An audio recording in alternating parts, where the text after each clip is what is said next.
Oh, what the fuck? I know, Exactly. Nicole. I know. Oh. Okay, so hopefully. There we go. Now it should be coming up.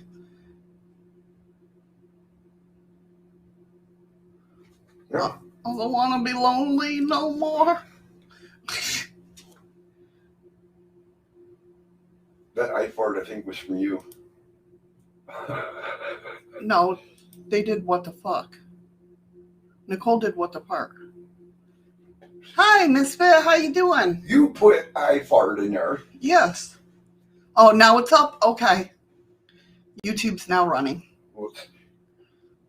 And it's still not popping up on mine. Did you refresh? I just did. Okay. Hello again, Paranormal Circle. Hey, Amanda. Oh, did it go? Oh, all right. Hold Hey, on. Misfit. Lady Boy and Wolf. Oh man, I gotta go get the other chat. Oh, Lord. We have no idea what's going on. Hold on a minute. Technical difficulties, guys. Oh man. Yeah, oh man. I know, I'm telling myself. There we go. There's the correct chat.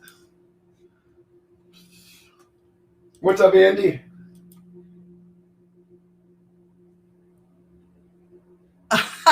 No, Nicole was first today. She got the pin, but the pin went bye-bye because YouTube didn't want to go live. That's funny because it's still pinned on mine. You're in the wrong... Are you seeing Andy's? How the hell am I in the wrong chat? Because I refreshed it and it started over in a different chat. Okay, let's see. Are you seeing... There it is. You see it? Okay. All right, I got Andy now. All right. There we go. But I still don't have YouTube up.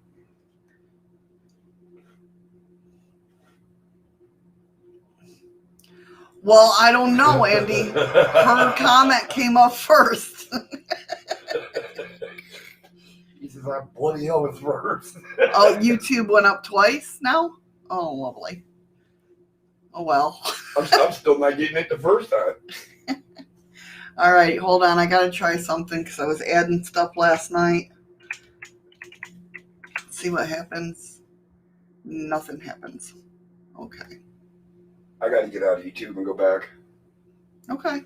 The chat's all messed up.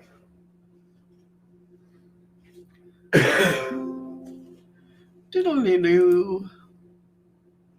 Talk about women conspiring. I'm not conspiring against men. I know that all too well, Andy.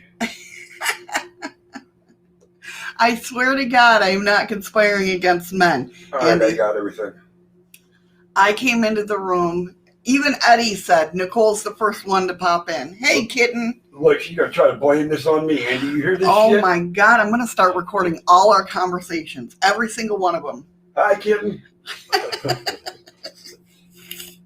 Amanda, you're our favorite, too. Aww. Everybody in the room. Hey, Spitfire. YouTube isn't glitchy? Okay. What's up, Spitfire? Thank you for letting me know. Yeah, it's been... This is, knock on wood, this is the first time YouTube screwed up on me in a while. So... All right. Whatever, Andy. Oh, I don't have my sounds up. Damn it. I don't think. Hold on. Nope. Damn it. Woman power. How are you guys doing today? Thank you for the ice cream, Nicole. Thank you so much. Well, kitten, don't get yourself in trouble being in school and being on here. Yes. Don't be doing that. Studies come first. Oh, that's not what I want. Why'd she have to cuss already? She said she had to work. Right? Oh, shit. Hold on, guys. Oh, no, Amanda. Amanda's got fever. Oh. Andy says next Missy will be telling us that the government always tells us the truth about everything.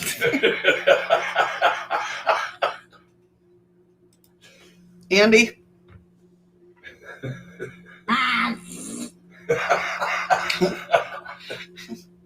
Oh, that's pretty cool, though. When I hit my button to give Andy the strawberry, the sound thing automatically came up. It never did that before. I hope you feel better soon, Amanda. Definitely. I didn't know what the hell was going on. I don't know why it comes on with the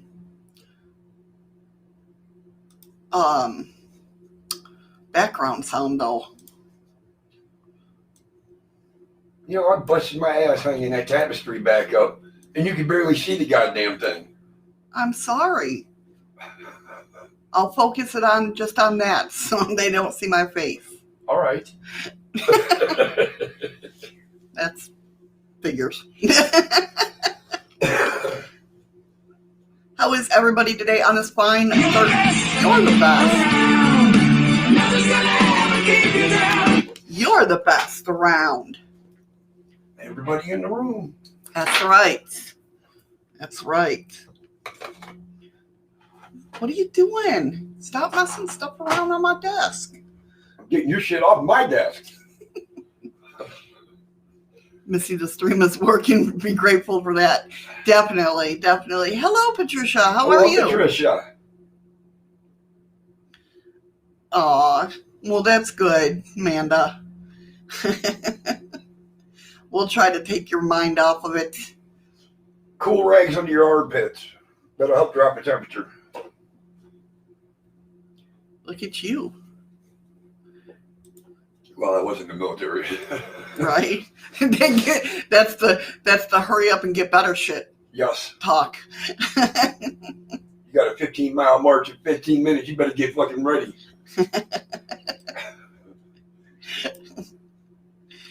One thing you couldn't tell them is, I don't wanna. Yeah, right.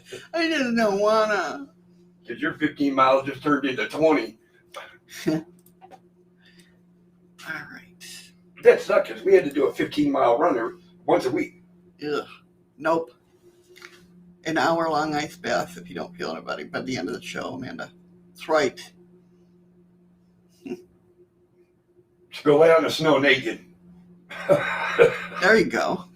There you go. I could go lay in and put a snow on the driveway. Anybody asks, you're just making snow angels. All right, Misfit. Hurry back. Oh, I think she might be going to get her sisters and shit. Oh my God. We had all the Misfits in the show on Sunday. Oh, really? Yeah.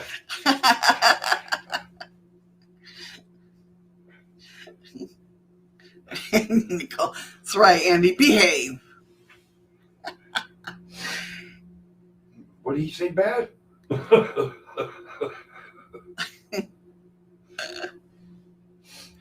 Oh, I still have yet to show you that picture. Hold on, I'll do it right now before I forget. Maybe. What picture are you talking about? Of Amanda's cat watching us. Oh, so she wasn't bullshitting when she said the cat was sitting there watching. Yeah.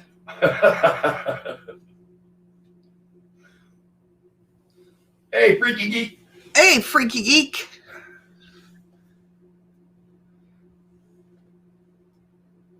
Oh, wow. And you're just sitting there looking, you're just like, what the hell's going on? What's up, Anton? Trying to figure out what the hell's wrong with us. Hey, Anton, how you doing, hon?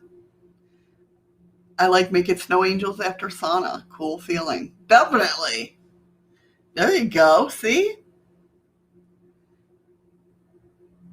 That's all right, Freaky. We would have understood. Definitely. Oh, the cat loves us. Oh.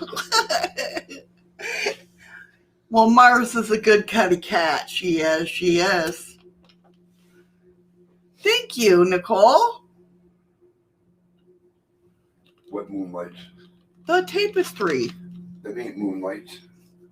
Them are go fuck you lights. I'm telling you guys, I should have live streamed him hanging them yesterday. It was like almost like, you know how the hell can Christmas lights get tangled? And then they were sitting in a box for a year in a fucking attic. Same thing with these lights. Hey, Mulan. Hey, Mulan. Oh, thank you for coming in to say hi. Don't work too hard. No, don't work too hard, damn it. I know, Nicole. No, Nicole, these lights are microfiber. Yeah. And when these things get twisted, we don't even know how they got twisted. They were twisted. But my God. And they haven't, They laid down and they never moved. Yeah. So you gotta look like somebody just came in and tried to make a snowball with them. It was crazy. Hey, Lynn. Hey, Linz. How are you, hon? Oh, thank you so much for sharing us out. Appreciate it.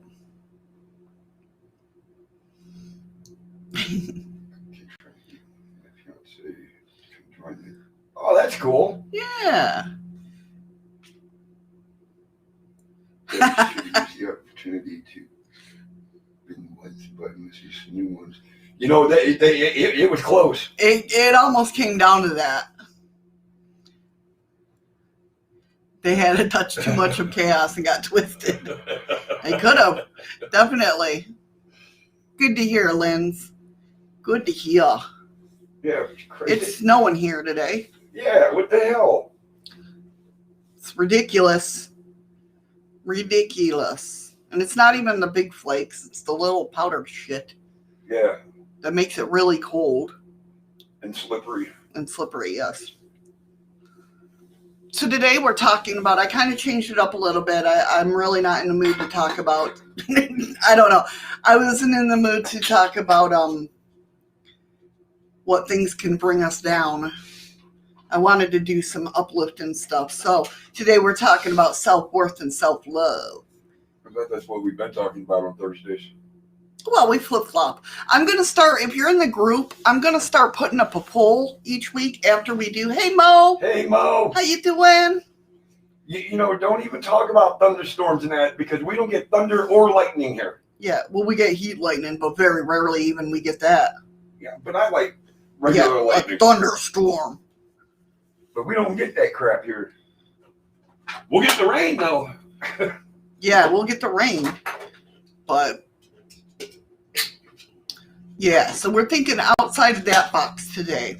But, and like I was saying, in the group, I'm going to start putting a poll every week, like every time after we do the show, of what you want to talk about next week, if it's witchy or self-love or, you know, stuff like that. So, you know, if you are not in the group, you can leave me a message on or a comment down below on what you'd like to see, what you'd like me to talk about on Thursdays. So, is it a fluke that I ordered a Slurpee yesterday, then last night it snowed a foot? See what happens, Amanda? No, Amanda, that's not a fluke because up here, every time somebody washes their friggin' car, within an hour it's going to rain. Yep, exactly. And we live kind of across the street, but further back. We can hear the car wash if we go out and have a cigarette. Directly across from it. Yeah, I know, but I can't say across the street because the buildings and. Well, because if you cut through that little patch of wood right there, I mean, the woods ain't even but 4 foot thick. God, he's always got to yell at me. Technicalities, Jesus. She'd be the one, if you had to drive 3 minutes to get to a destination, 20 minutes later, you'll get there. And then, I would love that, Linz. I would definitely love that. And Nicole, what a great idea you have, asking people to, to support Shadows and buy her a coffee. I'd like one every now and then too. No, I'm just kidding. Throw a beer in there. I know, right? I should set up one that says buy Eddie a beer.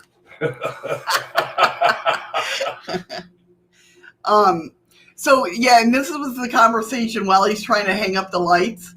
Last night we had it because I noticed that Seagram's has, what the hell? Oh, Italian ice flavored wine coolers, right? And I was like, ooh, those got to be good, right? And then I got thinking, I'm like, because I'm not a wine person. I don't like wine. And wine coolers. But I like wine coolers. Thank you for the ice cream, Lynn. And the lemon. See, she knows. Lemon ice cream. So.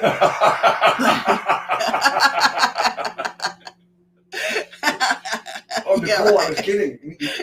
Oh my God. She's gonna set one up to buy me a beer. So I got this notion. Hey Kip, how you doing? Hey Kip. Oh, all right. Very nice to meet you. Welcome to the show. Kip, I watch what you say because you're outnumbered by women in the room right now. But me and Andy, Freaky, Mo, we got you back. But I was saying, watch.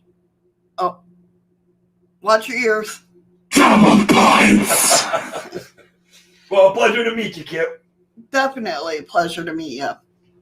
But what I was saying is, I think they have a deal. Wine coolers have a deal for when we're younger, because we, like wine coolers, right? So they trick us into thinking that wine's going to taste sweet. So they have this deal going, we'll get them set, and, so when they buy wine, they're like, oh, what the hell is this shit? And he says, Dad, I'm too busy washing my own back from Nicole's claws. What happened? Because when I was telling Kip we got your back. Oh. Ricky says, I got your back from halfway across the country. And he says, screw that, I got trouble watching my own back. Yeah, Spit, too. He's another guy in there. Anton. Oh, yes. Hey, yeah, you women ain't outpowering us today. Ha ha. I see that. Hello, everybody. Like my sister says, who runs the world? Women. That's right. Right into the ground. No. Whatever.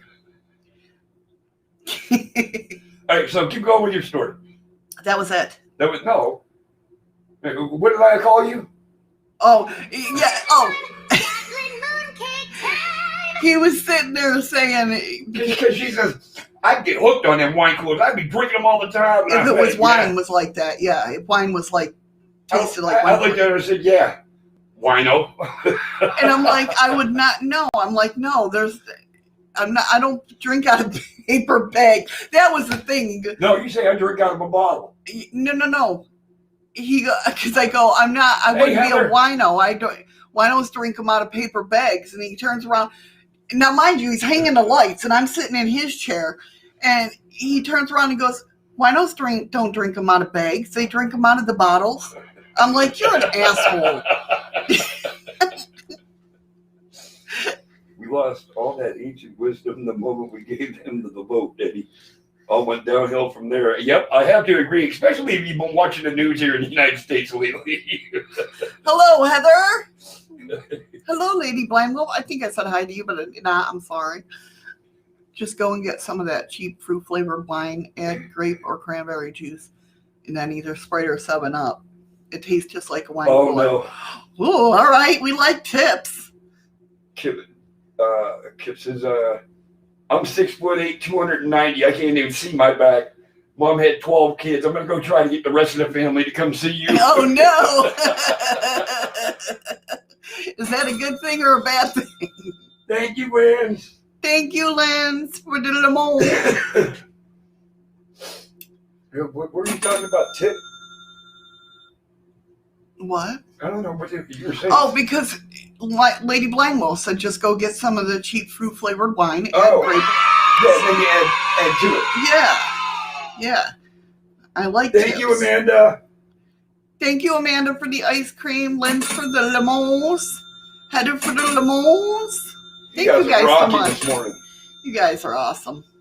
So, like I was saying, today's show, we are talking about self-worth and self-love. Chocolate mooncake time!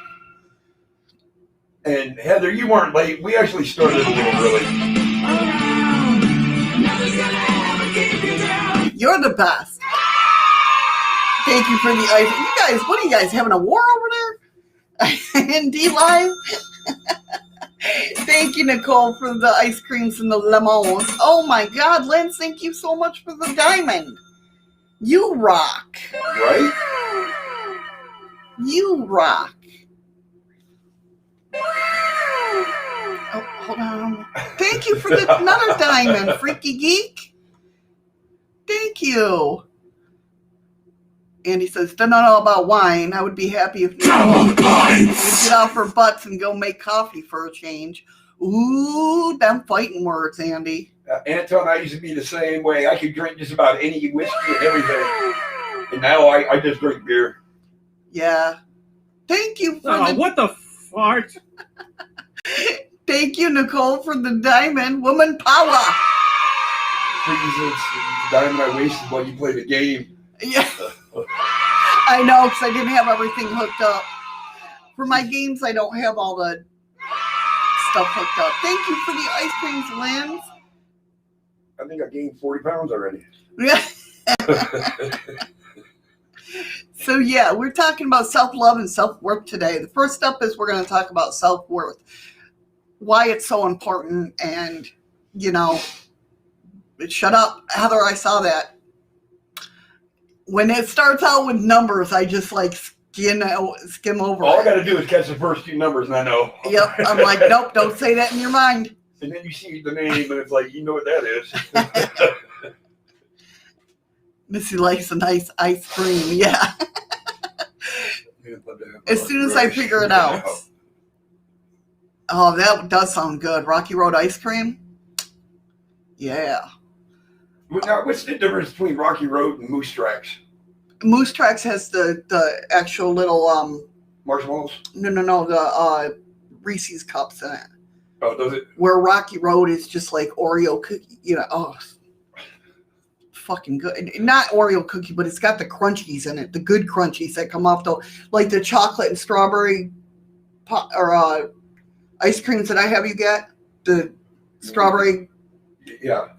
Those crunchies that are on it, they're in there, and it's like, yeah. Oh my God. I fucking created a monster by asking a question. What kind of games do I play? I play also. I usually steal my son's games on a Steam. Most said we're frozen. Oh no, we're frozen? I don't see us being frozen. On YouTube? Yeah, he's on YouTube. That's my YouTube's moving. What the hell? Let me check. But yeah. Kip, we play. Well, right now, don't laugh, okay? If you're a professional gamer, then you know you're gonna laugh. But right now, we're playing Wizard 101 because my son used to play that when he was younger. But he plays all the Call of Duty and Halo and all that sort of stuff. I don't play that. I can't. I have to watch because my equilibrium gets all messed up. But we'll play different games together. Yeah, Wizard 101. No, we play Wizard 101. Shut up. We have a bunch of games on Steam that we just downloaded. Okay. All right. That would be something Addie would probably play. Madden Tournament. I don't like Madden games. Oh, you don't? No. Oh, I didn't know that. I like EA Sports, but I'm more into puzzle solving. Like yeah. What's that one that? Tomb Raider. Yeah, but not the original one. No, it was the second or third one that came out. Something like that. And it only took me about 4 days to freaking solve it. Yeah. Once he gets going on a game, they have tournaments that you can win money. There you go. Yeah. I don't know if Ryan plays any. If Mr. Minkster comes in, remind me to ask him. Well, you can ask him. Nice. Came in 4th in Call of Duty. That's awesome. Out of 15,000, you won 15,000, or was it out of 15,000 people? Either way, that's a hell of a job. Yeah. Andy says, Moose Tracks, if you found them long enough, you'll come across the place that it had to be evacuated. The Rocky Road is just the rocks everywhere. No, I played Call of Duty when it first came out, and I was pretty good at that. But that was before they started all the tournaments and all that stuff. Mortal Kombat. God, I haven't played that in years. Yes, Jerry's Hubby Hubby. You're right. Hubby. Rocky Road has some nuts in it too. Yeah. Freaky Geek. Good crunchies. This is a new type of weed that crunches. No. Yeah, Spitfire. Spitfire's his last game I bought was Donkey Kong Country on Nintendo 64. Hello, Ashley.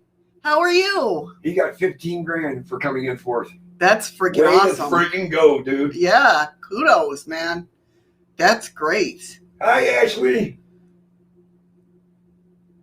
Damn, that's a hell of a run. Try Ben & Jerry's. What was that? Chubby Hubby? Chubby Hubby. Oh. We don't care a lot of Ben & Jerry's. I know. That's what sucks about living on an island. We don't get much of a selection. I'm happy with the chocolate and strawberry. What the hell are they? I don't even know. Good Bar? No, they're not Good Bars. I don't know what the hell they're called. They're good. A box of 6 don't last long. No. No, because you got to eat a strawberry, then a chocolate, or vice versa. All right, shall we get going? For the third time? For the third time? Can't help it. You guys rock. I love talking to you guys. But usually if I do play a game, it's at night.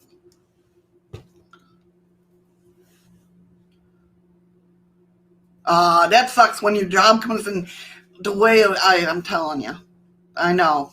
Well, that would be called condoms, Freaky. And I said 6, not sex.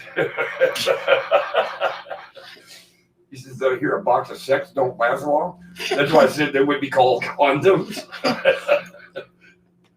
Well, we have to eat ours fast because our freezer don't work that good.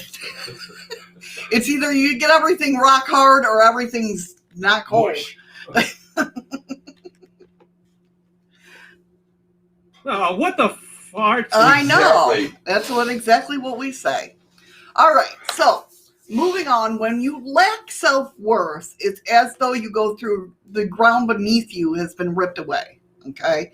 You feel insecure, you feel unstable, and your constant sense of underlying anxiety that taints everything like poison. Lacking self-worth is like being a tree without roots. When the winds of existence come along in the form of people, relationships, and tough situations, you flounder, bend, and fall. What is Raptor's Adventures PayPal? What? Raptor Adventures PayPal with the Oh, I think she might have hit the wrong button.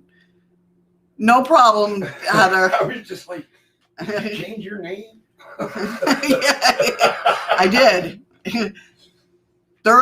Although they are an awesome team, Raptor Adventures, they really are. That's okay. Oh, no. It just caught me. I'm like, who the hell's that? Oh, are you kidding me? What? That beer had a fucking hole in it. Oh, shit. It's right there. Oh, yeah, I see it. Did it leak all over? No, it must have been empty. Must have shit that way. Damn. All right. Yeah, though they are good girls, man. I love watching them. Okay, so no matter where you go or what you do, you feel demoralized, debilitated, and insubstantial. While others appear to be healthy, confident, and robust, you're like the plant that has had all its leaves ripped off. It is Thursday, right? You might try to put on a mask, a tough facade, to try and fool people, but deep down, you know it's a lie. Do you feel unworthy of love, happiness, and success? If you struggle to feel good about yourself, you're not alone. We've all been there. Definitely. I know I've been there. It's a horrible way to live.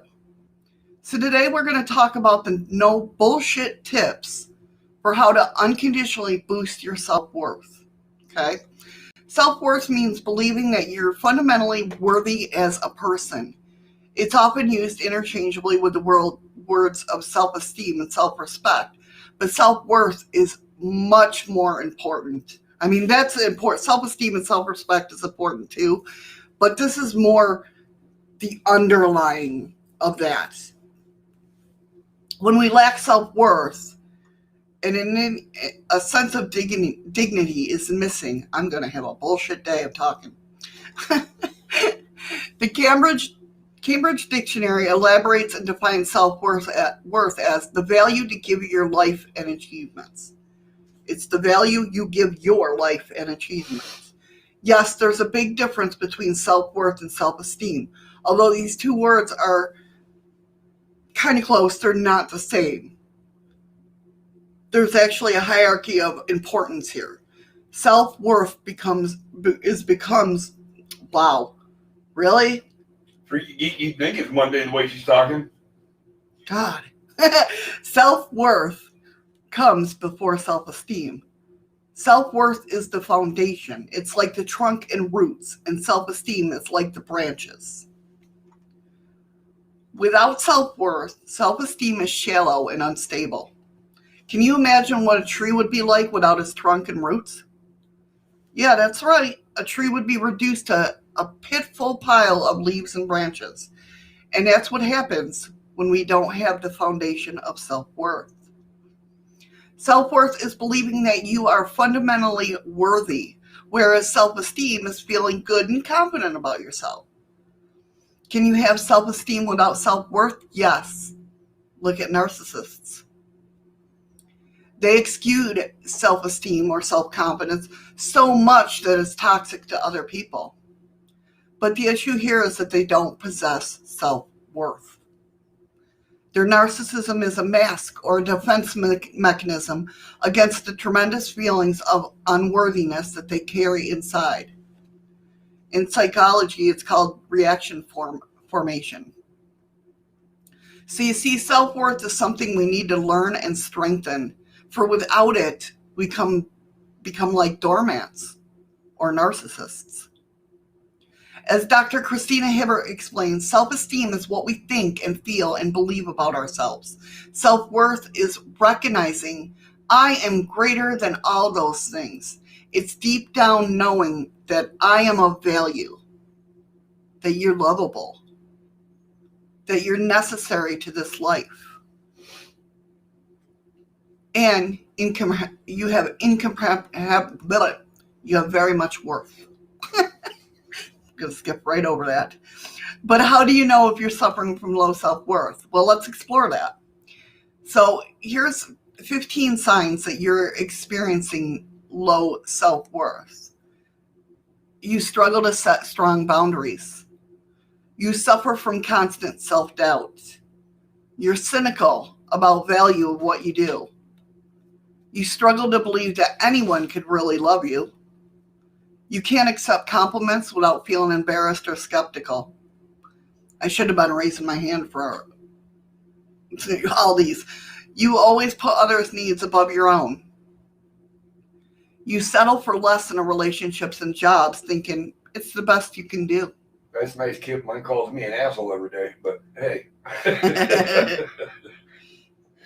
You value other people's opinions above your own. You always feel a sense of anxiety and tension around others. You're scared of sharing your authentic self with the world. You let others walk over you and mistreat you. Instead of feeling like a king or queen of life, you feel like a beggar always needing help or victim always being hurt. You struggle to speak up and be assertive about your needs. You don't know what your true needs are. The more you feel more depressed than happy.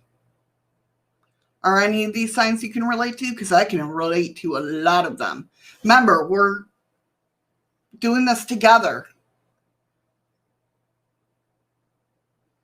Even Andy, this is a continuation of Monday's show. I thought we just talked about it not too long ago. Right. In my line of work, I put life on the line every day. I always try to help other people.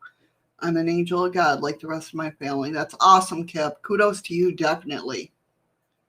See, I'm completely in love with that man of mine. You should be, Amanda. Andy, don't start trouble between them two.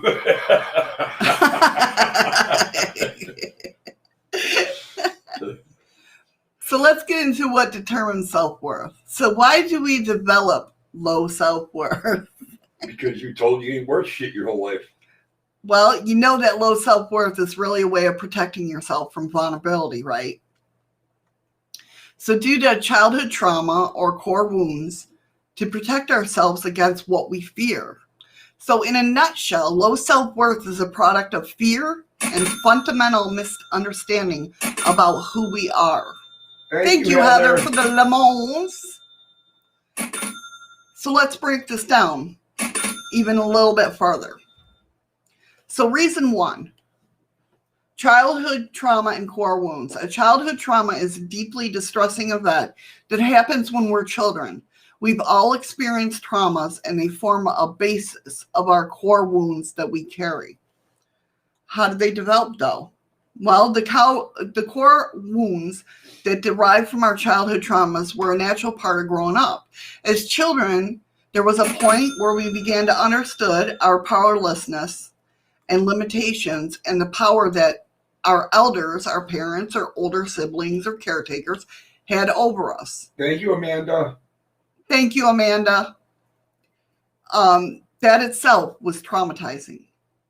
We learned very quickly that we were punished when we did something bad, according to these more powerful elders, and rewarded when we did something good. As a result, we learned to adapt or mask an external persona that would protect us and keep us in good favors of others. Spitfire, that sucks to hear that. Spitfire says, I met them a lot as a kid. As bullies called me a retard and beat me up for my disabilities. Oh, I'm sorry to hear that, Spitfire. Definitely. It's hard to go through. Definitely. Unfortunately, if we had parents who weren't mentally or emotionally mature, we may have adopted beliefs about ourselves as young, vulnerable children that serve to destroy our basic sense of self-worth. For example, our parents may have said something, "No, you're being bad," and smacked us. Or we may have been compared to another sibling, had a family member constantly criticize us, or even sexually assaulted us. We may have been neglected by an overly busy parent, humiliated. Thank you. By our siblings, or generally looked down upon by one or both parents. All of these situations serve to teach us the flawed belief that there's something fundamentally wrong with us.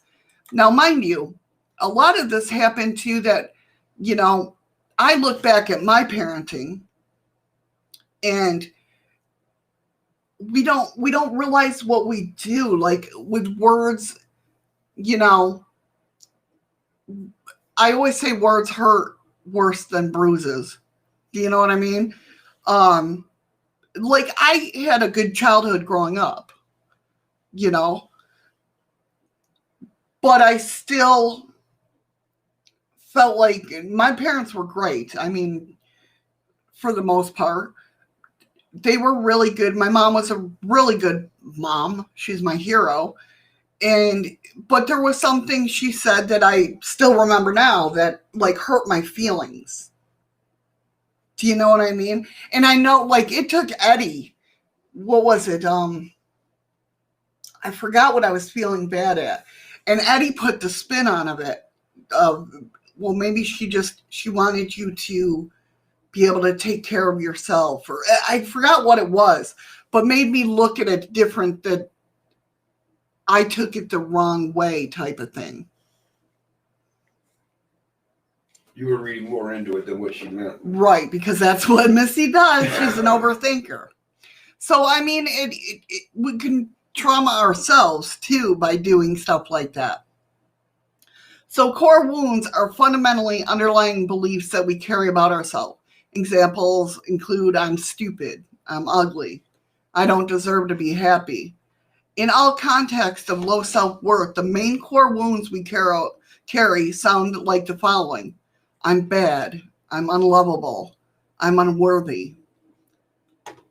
As psychologist P.T. Mistelberger says, there may be said for two fundamental lies that form basis of personal self in its faulty self-image. which creates our overall sense of personal limitation. 1, I am flawed, I'm a bad person. And 2, I must change or fix myself to correct this problem. These 2 promises form the basis of the core wound. Of course, to our conscious mind, these core wounds may sound silly. Hi, Maria. Hey, Maria. After all, most of us don't go around consciously telling ourselves these things, but we do it unconsciously. I think one of the things that... Hey, Pammy. Hi, Pammy. I didn't see you sneak in. I guess one of the things that got me to the point to where I am is, and it's going to be a little bit of a quick story. Yeah, go ahead, honey.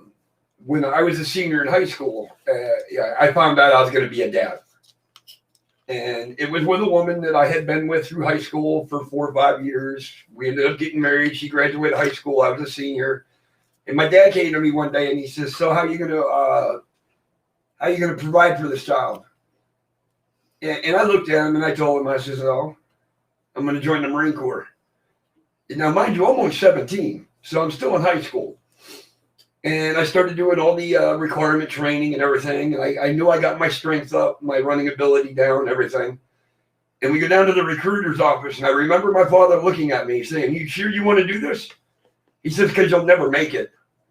And I looked right at him and I said, sign the papers. And he signed the papers. I graduated high school in June. I shipped off for boot camp in September. I came back in December, and when I knocked on his door, and he opened that door, and I'm standing there in dress blues, it was the first time I ever seen him proud of me. One thing I hate people telling me, don't tell me I can't do it. Because even at my age, I'll figure out a way to get it done. Right. Exactly. Now, mind you, and this goes back to, it's all about the fighting with ourselves that we do. You know what I mean? Like I told you guys have heard that before, where I talked about with the depression. Once I stopped fighting myself and lying to myself, going, I'm fine, to myself and everybody else, and accepted it as a part of me, it became a lot easier. I mean, it was like almost like a 360, wouldn't you say? Yeah, and almost instantaneously, once you realize, wait a minute, it's not my fault. Right, it's not. It's a part of me. Yeah, and you've learned how to adjust to it. Exactly. You know, it's accepting and loving yourself for who you are. Nothing's wrong with you. It's just a part of you. Like I told you before as well, you know, when somebody, you know, everybody growing up, everybody said you look at things through rose-colored glasses, like it's a bad thing. So for years, I was like, what's wrong with me? Why am I seeing good in everything? That's wrong. But now that I'm older, it's like, wait a minute. This is me. This is who I am. What's so wrong about it?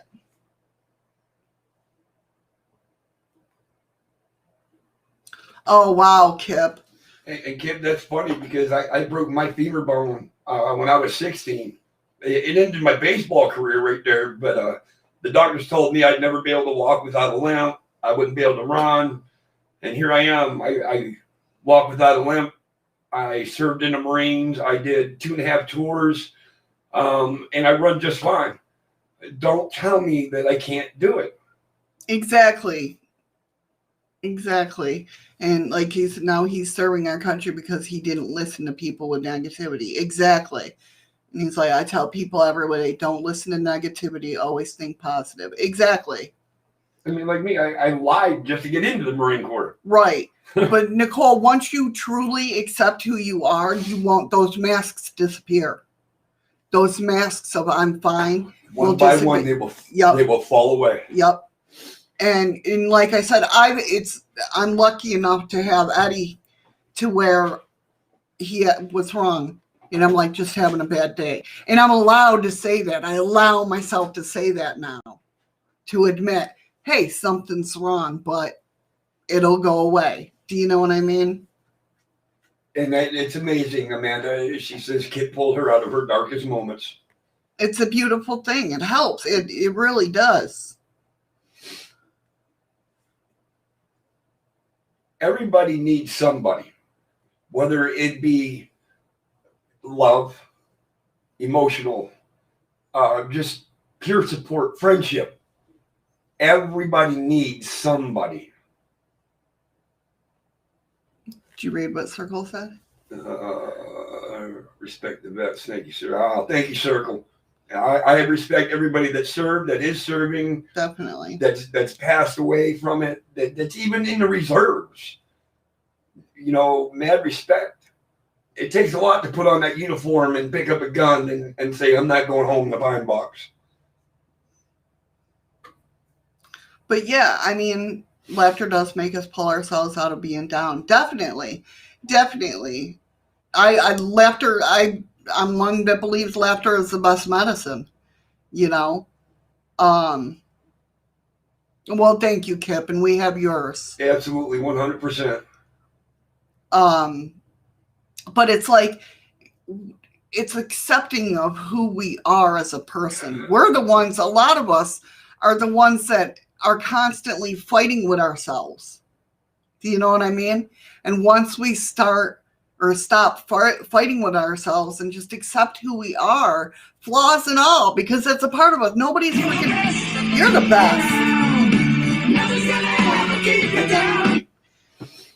You know, once you accept yourself and love yourself for who you are, like I said, I'm still on this road and I'll probably continue to be on this road for a long time, but I got you guys to help me out and talking about this and everything. Sometimes it's hard, but we do it, right? We get through it because we're all here for each other. A lot of times, and you're going to find out because it took Missy a long time to figure it out. And I think she's finally realized it. The hardest part about starting, the hardest part about it is starting. Mm-hmm. Once you can start talking about it, the hard part's over. Exactly. It just gets easier from them. And the thing what is that's the reason why I do different things, because something, like I said before, you know, something that works for me might not work for you and vice versa, right? So I try to put as much out there in different ways. So something might work for you over in this part. Hey, Ted. Hey, Ted, how you doing?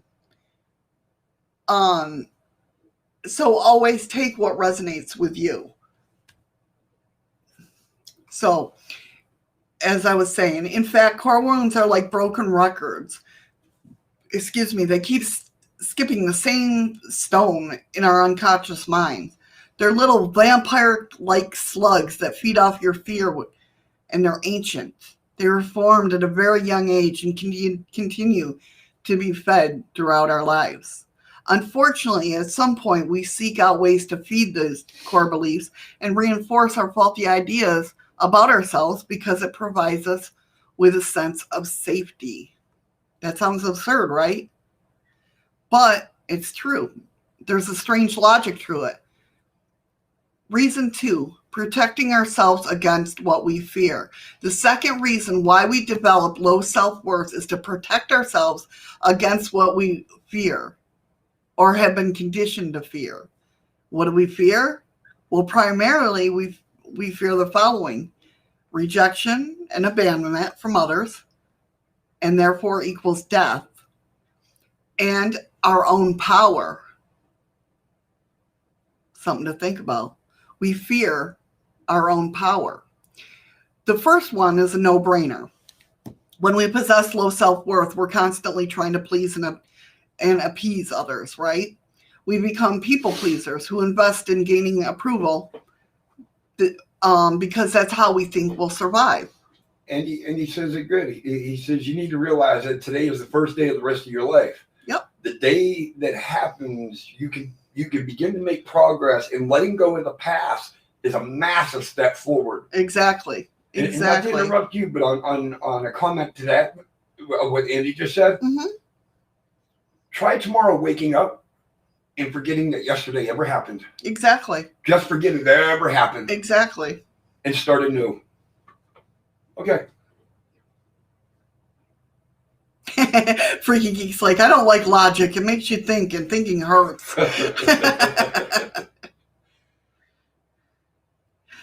So, when we possess low self-worth, we're constantly trying to please and appease others.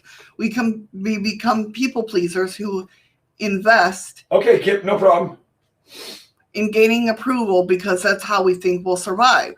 In a sense, we're regressing to our infant fears of being rejected, and therefore susceptible to literally dying. Not realizing in an unconscious that our unconscious doesn't realize that we're adults now. When we do gain the temporary approval or love of others, we feel safe. We no longer feel the horrific loom fearing within us of rejection or abandonment. On an unconscious level, we've escaped death. But those feelings are fleeting. Unfortunately, because we lack fundamental sense of self-worth. We must continue seeking approval from others, and then the cycle goes on and on and on. So with the second fear, it's of course a little bizarre, right? Fearing our own power? What the hell does that even mean? Because you have no control over it. You'd think power would make us feel safe and strong, right? Nope, wrong. We are scared of our power because we have been conditioned to fear it. We've been conditioned to suppress it, reject it, even to demonize it. Our power symbolizes who we truly are on an authentic level beyond all masks. But because we're punished for being authentic as children, we equate our true selves from suffering. We equate it with the rejection of our primary caretakers. We equate it to the fear of death. As Marianne Williamson famously put, our deepest fear is not that we are inadequate. Our deepest fear that we are too adequate. Is that we are powerful beyond measure. It is our light, not our darkness, that frightens us. We ourselves, who am I? Or we ask ourselves, who am I to be brilliant, gorgeous, talented, and fabulous? Actually, who are you not to be? You're a child of God. Your playing small does not serve the world. There is nothing enlightening about shrinking so that other people will not feel insecure around you. Well said, Andy. We are all meant to shine as children do. We develop low self-worth as a way of protecting ourselves from our own power. The very power that caused us to be rejected as young children. Andy and Spitfire both come up with good points. Real quick, Spitfire says fear is the fear itself. Mm-hmm. Exactly. Andy says we are conditioned to surrender free thought, let alone personal power. We are to rely on those in charge for everything and manage nothing ourselves anymore. And that's exactly where society has gone. Yep. We as free people are no longer free to be who we are. So the very power, like I said, that caused us to be rejected as young children. But we aren't children any longer. It's time to update the internal hard drive and download some updates, to put it in a geeky way. Data. That's right. Low self-worth and the original sin. Consider this, okay, to the above discussion. Low self-worth can actually be inherited. Borrowing the term original sin from the Christians, low self-worth is a shadow self issue that can be passed from generation to generation unchecked. If the members of one generation haven't done their own inner work, and most likely our generation, the generation before us, has not, they are likely to unconsciously pass on their feelings of shame and guilt, the original sin, to their children, who then mirror their parents. So if you're wanting to work through your low self-worth, be proud of that. You might be grappling with ancestral shadow. And finally, you have the unique opportunity to nip it in the bud and prevent future generations from suffering. The spiritual cause of a low self-worth. Above, I mentioned that one of the reasons why we develop low self-worth is due to being afraid of our own power. But what's at the root of that? 2 words. Soul loss. Why are we conditioned to fear our own power in the first place by our parents? Well, it's not only because that they have been mentally or emotionally immature, it's also because they are spiritually disconnected. In other words, they've lost touch with their own souls. Soul loss is a worldwide phenomenon as the result of living in a scientific, reductionist, and materialistic society that rejects anything sacred or mysterious. Wow, freaky. Freaky's getting deep. Yeah. Sometimes you need a little fear to get the bravery out in front. Yep. Or start the motor for the running away. Yeah, that's true. And Ted talks about, let's see, where was it? It's not being a sheep that worries me, but the sheep trapped in a corner with no other choice of direction. Always remember one thing, Ted. If you're ever backed into a corner, you only have one way to go. Yeah. And that's to go straight forward and go full steam ahead. So why is self-worth important? There are some number of crucial reasons why self-worth is essential for health and happiness. It helps you to love and respect yourself. It helps you to make wise decisions. It helps you to create personal boundaries. That's a big one that was for me, yeah. That boundary. You know, I'd say I was a yes person, even when I didn't want to. And I'm sure most of us here have been a yes person. It took me a long time to teach her to say no is okay. Yeah, yeah. And so that was a big one. So it also enables you to be confident. It enables you to be authentic. I love that word. To be the authentic you, the true you, to be one of a kind. Yeah, I love it. It supports you to finding the meaning of life. Well, your meaning of life, right? It helps you to remove toxic people and habits from your life.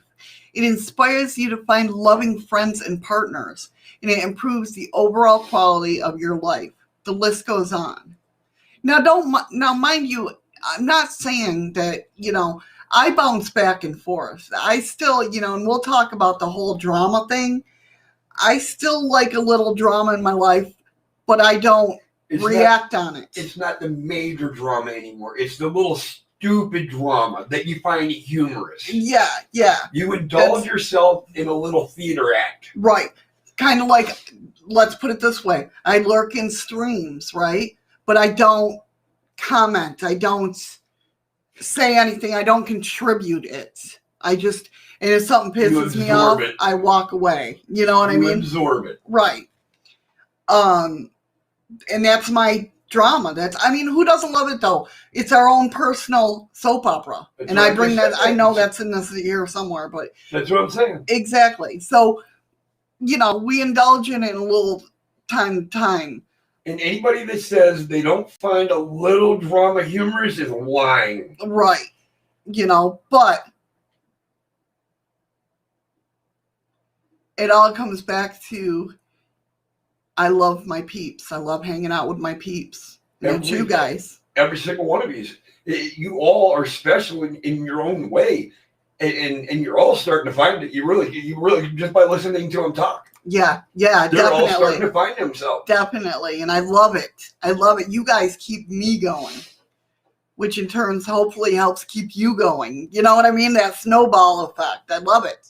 But Andy, when I get to a situation like that, Andy says the huge shit we battle through, the little things that add up are those which always get to me. And I totally understand what you're saying. But I've come to realize, I'm not going to let that old saying of one old shit wipes out 1,000 attaboys. Because I fucked up one time, I ain't letting it wipe out all the other shit that I done. Exactly. And that's what we tend to do. When that one little thing comes back to haunt us, it wipes out all the good shit we did. Yep. In our minds. It makes you forget about it. Yeah. Even though it's still there, you just don't believe it anymore because you weren't recognized for all the good you did, but they spotted the one thing you did bad. Yep. So it's like, why'd I do all that good shit then? Yep. I think what I don't understand, it's starting in... It's staring. Oh, it's staring you in the face. Things don't add up or false, yet people believe in gaslighting and going along with it because they're the ones that don't accept themselves. Right. They don't understand their true self. They don't know their true self. They don't have the core values. Yes, Nicole, overthinking things will be an issue. Missy's getting better and better at overthinking things. Yeah. I welcome back, Kip. Yes, welcome back. Is Ashley okay? I know that's who you went to go check on. I pay attention to chat. I've learned to tell myself. It's all about, like I told you guys, like we've discussed before, all about knowing your thoughts, being aware of your thoughts. So, like, if I start overthinking something, because I've started being aware of my thoughts, I'll stop myself and say, just stop. Don't even think about it for at least 10 minutes. And it's kind of like that old cigarette note, you know, like you're craving a cigarette and keep us updated. And you look at the clock and you're like, okay, in 10 minutes I'll go have a cigarette. The next time you look at the clock, it's like 45 minutes later and you haven't been craving. Because you put it in your mind, I can wait 10 more minutes. Right. So it's the kind of like the same thing, if that makes sense. Is it more like it's an IQ thing with people different level? I wouldn't say it's an IQ thing at all. No, it has nothing to do with IQ, I don't think.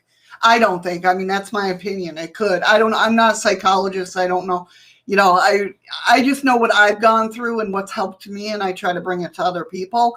But as far as an IQ, I don't really, I think it has to do with more with conscience and your self-conscious part of your mind than it does an IQ. Yeah. Being gaslighted, I definitely don't think it's an IQ thing. They just don't know who they are and what to follow, if that makes sense. Well, without this is anybody's name, somebody on YouTube, my whole family fake. I told my baby, don't pay him no mind. That's right. Haters going to hate. I don't have time. Exactly. And you know what? And that's the best way to do it, Kip. I mean. Hey, Brenda. Oh, no. Brenda Lee. There's this French vanilla. Where's my ice cream? You guys have to understand, Brenda Lee is from a fellow New Yorker. And we have this joke about French vanilla ice cream because it's so hard to find anymore. Especially up here. Yes. How you doing, love? Hope you're doing good back home. Can't find it there. Don't worry. I'll find a tub to buy shadows, and I'll take a picture of it and have her send it to you. Yeah, I can dig that consciousness. Yeah. Yeah. You know, if you stop and think about how little you think about when you're hanging around the right people that you're comfortable and having fun with. Exactly. You forget about all the negative shit that's going on in your life at that moment. And that's what you got to keep carrying forward with. Really must be nice. It just started snowing here again last night. Yeah. But always remember that the people you talk to, the people you hang around with, they keep you in a good mood. You keep you laughing. You don't pay attention to what's going on. You forget all about that negative shit that's going on in your life. Keep that thought in your mind and keep going. I don't know. Well, they're starting to open up, Kip, I believe. He lives in the Philadelphia area. Hello, my neighbors. You're not far away from me. Well, we're in Alaska now. Yeah, but I'm originally from Western New York. And it's funny, Kip, I was born and raised in Erie, Pennsylvania. Yeah. But I believe New York's starting to open up again, isn't it? Always stay positive. That's right, Brenda Lee. I believe New York's starting to open up. We love everybody, Kim. Definitely. We have nothing but love for everybody that comes in this room, even if they just pass by as a new person saying hi, seeing the channel, and I'm just passing through. Well, that's fine. Yeah. You know.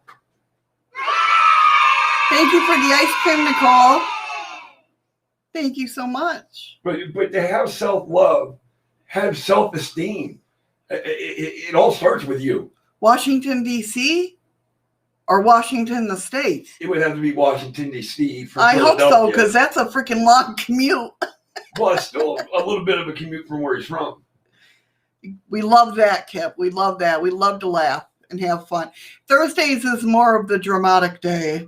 That's when we battle stuff like this. But other days, you know. Apparently, Kip, Amanda hasn't told you about my channel, has she? Okay, Washington, D.C. That's good. Because Washington State, woo! That's a command. I knew he was talking about Washington, D.C. Well, I was hoping. I mean, whether you got your own private jet to fly back and forth to Washington State or... Yeah, this is why I love it here. No, she didn't tell me about your channel. No, you're too nice of a guy. Don't. Amanda, you haven't told Kip about the Chaos Andy channel? What the hell is wrong with you? I tried. Go for it, Eddie. Tell him what he's missing out on. Let's just say, Kip, tune in to Chaos and Andy on Saturdays and Sundays, same time, our time, 10 a.m. Alaska time, and just 2 p.m. Eastern Standard Time. Just hold on for a hell of a bumpy ride.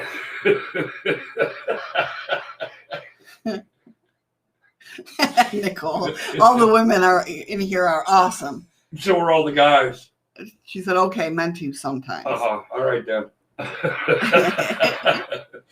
Yes, you were. Amanda, you and Marie actually came up on panel. Yep. And the amazing part was, Amanda said that she felt comfortable enough to actually go on camera. That's awesome. I would have chose a better channel. No, I'm joking.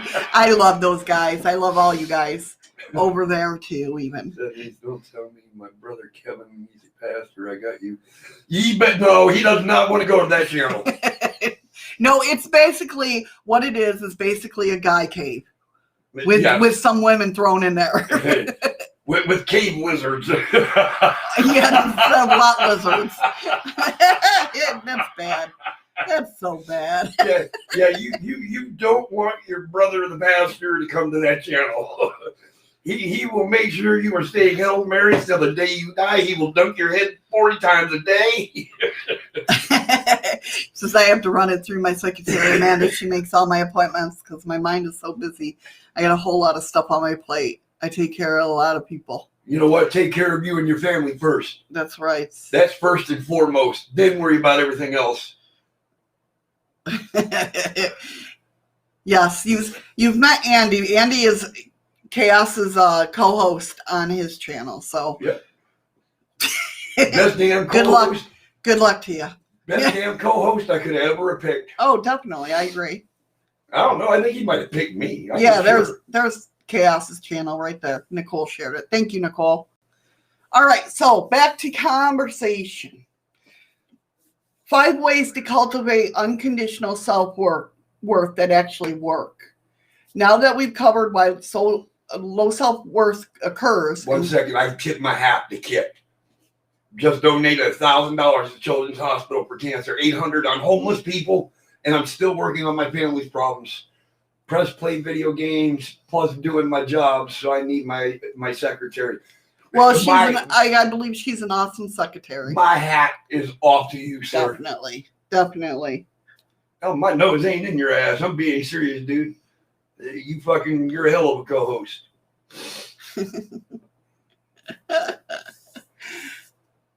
So, okay. All right. Now that we've covered low self-esteem, why self-worth occurs, why low self-worth occurs, and why it's so important. How do we get it? While I can't guarantee that all the practices below will always work for you, I can guarantee that if you practice any of these paths persistently and sincerely, you will experience an increase of level of self-worth. And eventually, your self-worth will become so second nature that it'll become unconditional. Keep going. Okay. Number 1, rewrite. And I've said this many times before, rewrite your core beliefs through a mantra. Mantra are statements that are repeated over and over. And in the West, of course, they're called affirmations. And I'll be the first to admit, you guys have heard it before, I didn't think affirmations worked. But I'm living proof that they do. Excuse me. To discover your core beliefs, I encourage you to pay attention to your little voice in your head. What does it chatter about during the day? What fears emerge? What unhealthy patterns of behavior do you keep repeating? Write those observations down. Eventually, you'll notice certain themes and insecurities arise. You know, the biggest fear I have every day, how many people am I going to disappoint? That's my biggest fear every day. How many people am I going to disappoint today? But you think that's one of your things that you got to change, because you think you disappoint me on a constant basis and you don't. Well, it's because that's what I've been believed right. my whole and life. That's what we're doing. That's why we're doing stuff like this. Okay. That's one of the things. So write it down. I don't have to. I know what that fear is. No, just. Hi, Skooks. Hey, Skooks. Once you pinpointed your core beliefs you have about yourself, like I'm a loser, I always hurt people, I deserve to be punished. Ears. Watch your ears. I caught that one just in time. Freaky almost caught me not paying attention. Yeah, see? Then you can counteract through a mantra. You're the best.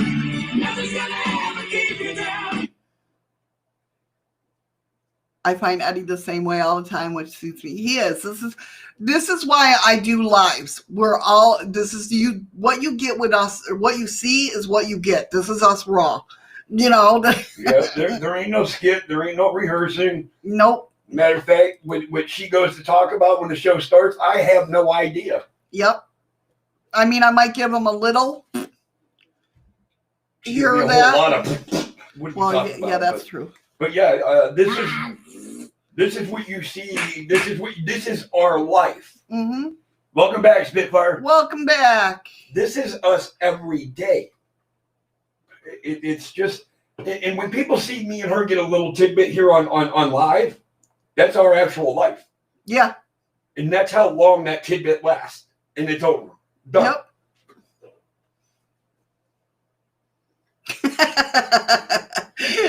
You see that? I found Eddie in a room a little further down the ward. I spent the next 2 weeks complaining that he had pink padding on the walls and I only had white. Oh my God. Get my hang out with you anytime, brother. What the hell, Andy? Oh, wait. You didn't tell him the part, though, that I ripped off half my pink padding and gave it to you. That's why I had them big bumps on my head. I kept hitting the concrete. Oh, Ted, no. Do you know how bad my anxiety would be sitting here at home? Or out there with you guys? I hope what he's trying to say is that he would try to drink me under the table, not us drinking under the table. All right. So when it comes to doing mantras and affirmations and that, at first you'll feel a bit cheesy or skeptical of this mantra thing, but that's only because your mind has been conditioned to believe the opposite.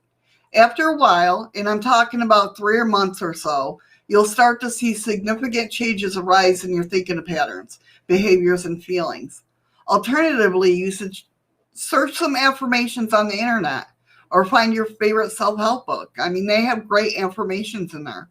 Choose ones that give you goosebumps in a good way or make you feel a hint of empowerment. Those are the ones I look for, the ones that keep me feeling empowered. Stick with that mantra and repeat it every day. Try this practice every day for at least 10 minutes. Ideally through meditation, but you don't need to meditate to do affirmations if you don't want to. But just even better than that is just throughout the day, keep saying the affirmation to yourself for about 3 months. Try to infuse the mantra with a much heartfelt sincerity as possible, because the unconscious mind pays more attention to the emotion than the words. And the unconscious mind is where all the magic happens. Number 2, reclaim what has been repressed, aka your power.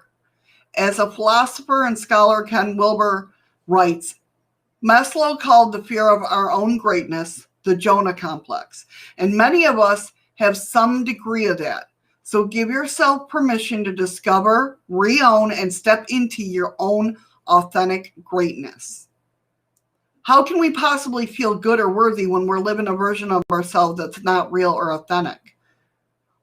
Our interactions, our feelings about ourselves, indeed, our very lives will feel false when we're hiding behind the fearful mask that we have adopted as children. In order to reclaim what you repressed, you'll need to practice inner child work and shadow work. Both of these forms of inner work are ideal ways to dig up what has been repressed and shed away with you. One of the most powerful methods I've found for practicing both inner child and shadow work is something known as mirror work. Now, mirror work is very tough. I'm not going to lie. Mirror work is very, very hard. And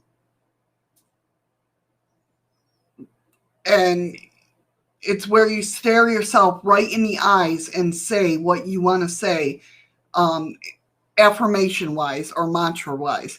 And it's very tough when you don't believe that. Do you know what I mean? You're trying to reprogram yourself. It's very hard. You wouldn't think so, but it's very hard to look yourself in the eye and say that until it gets easier. Number 3, replace people-pleasing with self-care. It's impossible to stop people-pleasing cold turkey. The pattern most likely has been ingrained in you for a long time, but it's possible to slowly channel that energy to new means, self-care. Does that sound selfish to you? It might. But the reality is that by learning how to care for yourself, you'll learn how to genuinely care for others. And I'll tell you this, I will say this, that, when I used to be like, well, if you don't love yourself, you can't love nobody else. I'm like, bullshit. I know when I love somebody else. You know what I mean? But since I've gone through this, now mind you, I've started this 4 years ago. Okay. The self-love. Hey, Patrick. Hey, Patrick. Welcome, honey. Dealing with really looking inside of myself in shadow work. It's been 4 years, right? And I will say that I do believe that saying now, you can't love anybody until you love yourself. That's right. You can say you love them. Well, yeah, but it's a difference. And I believe that's why they do it, Kip, really, because I know martial arts is more mind, yeah, in that. I know my son, I mean, he was in kindergarten when he took martial arts, but he just watching how they train and that, it's like, yeah, sometimes it takes the loving and right person. Discipline. Yeah. To be able to love and accept yourself. Yeah, discipline, definitely. But I really, truly believe now that, like I said, I was all against that before. I'm like, Well, I don't care if I don't love myself, but I know when I love other people, and it's like, it's a whole different other kind of love, I guess, if you would want to say, if that makes sense. So, like I said, but in reality, that's learn how to take care of yourself. You'll learn how to genuinely care for others. Your care won't be tainted by unconscious, needy motives, the need to be validated. I guess one of the worst feelings in the world would be, too, is you're not loving yourself, but you think you love somebody. Right. And you're working on yourself. You know you love this person, but you're working on yourself. Then you start loving yourself. You understand now who you are to realize I really wasn't loving that person the way I should have been loving that person. Yes, exactly. Yes, exactly that. Exactly that. Yeah, you're loving that person when you don't love yourself. You're loving that person. Love. You're loving that person for the wrong reasons. You're loving that word, love. Yeah. You're not loving that person. Right. You're falling in love with an idea. Right. Yeah. So, but after you start doing this, instead you'll be fueled by the genuine desire to help others. Every time you mold yourself to a certain way around someone, do one thing for yourself and only yourself.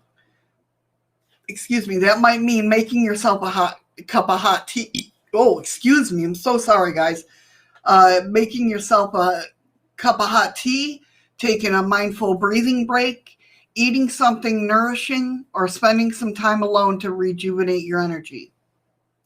4, journal work. Journaling is wonderful, which I hate journaling, but I do it every once in a while. It's a refreshing form of catharsis. Not only will it help you to emotionally feel better, but it'll help you gain mental clarity surrounding your low self-worth. I recommend journaling every day for at least 5 minutes and doing some introspection. Patrick, Kip Hayes is a new member of the family. He is Amanda's fiance. He's a new member of the family. Do you, Amanda? No, being a secretary doesn't count as journaling, no.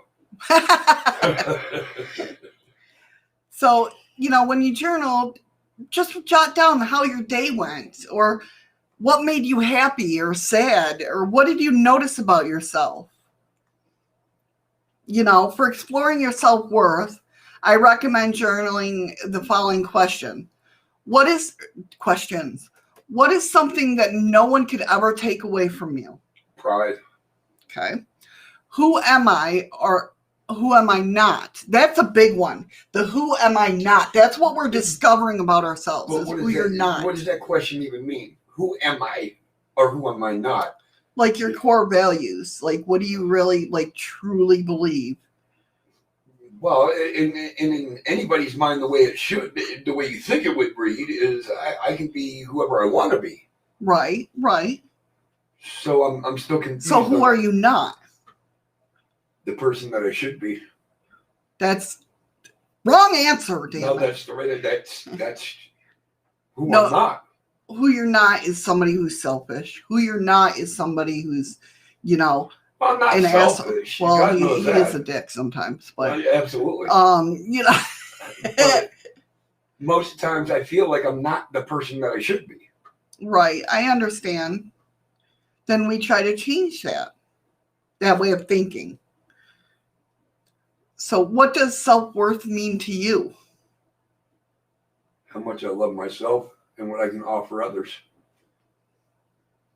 Right, Amanda, yes. Who's the person behind the mask? You don't want to know. What false ideas have you been taught about yourself? What external things don't define my self-worth? If I lost everything in my life, what would I still have that would be of value? You might like to revisit your answers in the future and see if they shift or change. And they will.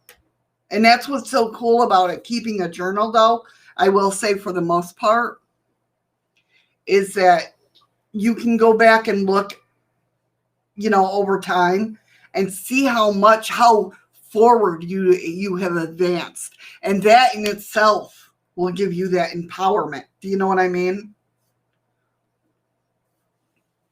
Sorry, I'm reading all the, because some of these comments are pretty long. I'm listening to you. I'm paying attention. No, yeah. So, I mean, things like that, seeing it, it's beautiful, really. God damn, Kip, how old are you? Seriously. A man with that kind of shit on his plate? I'm sorry, your kid's going through a whole lot of shit. Right.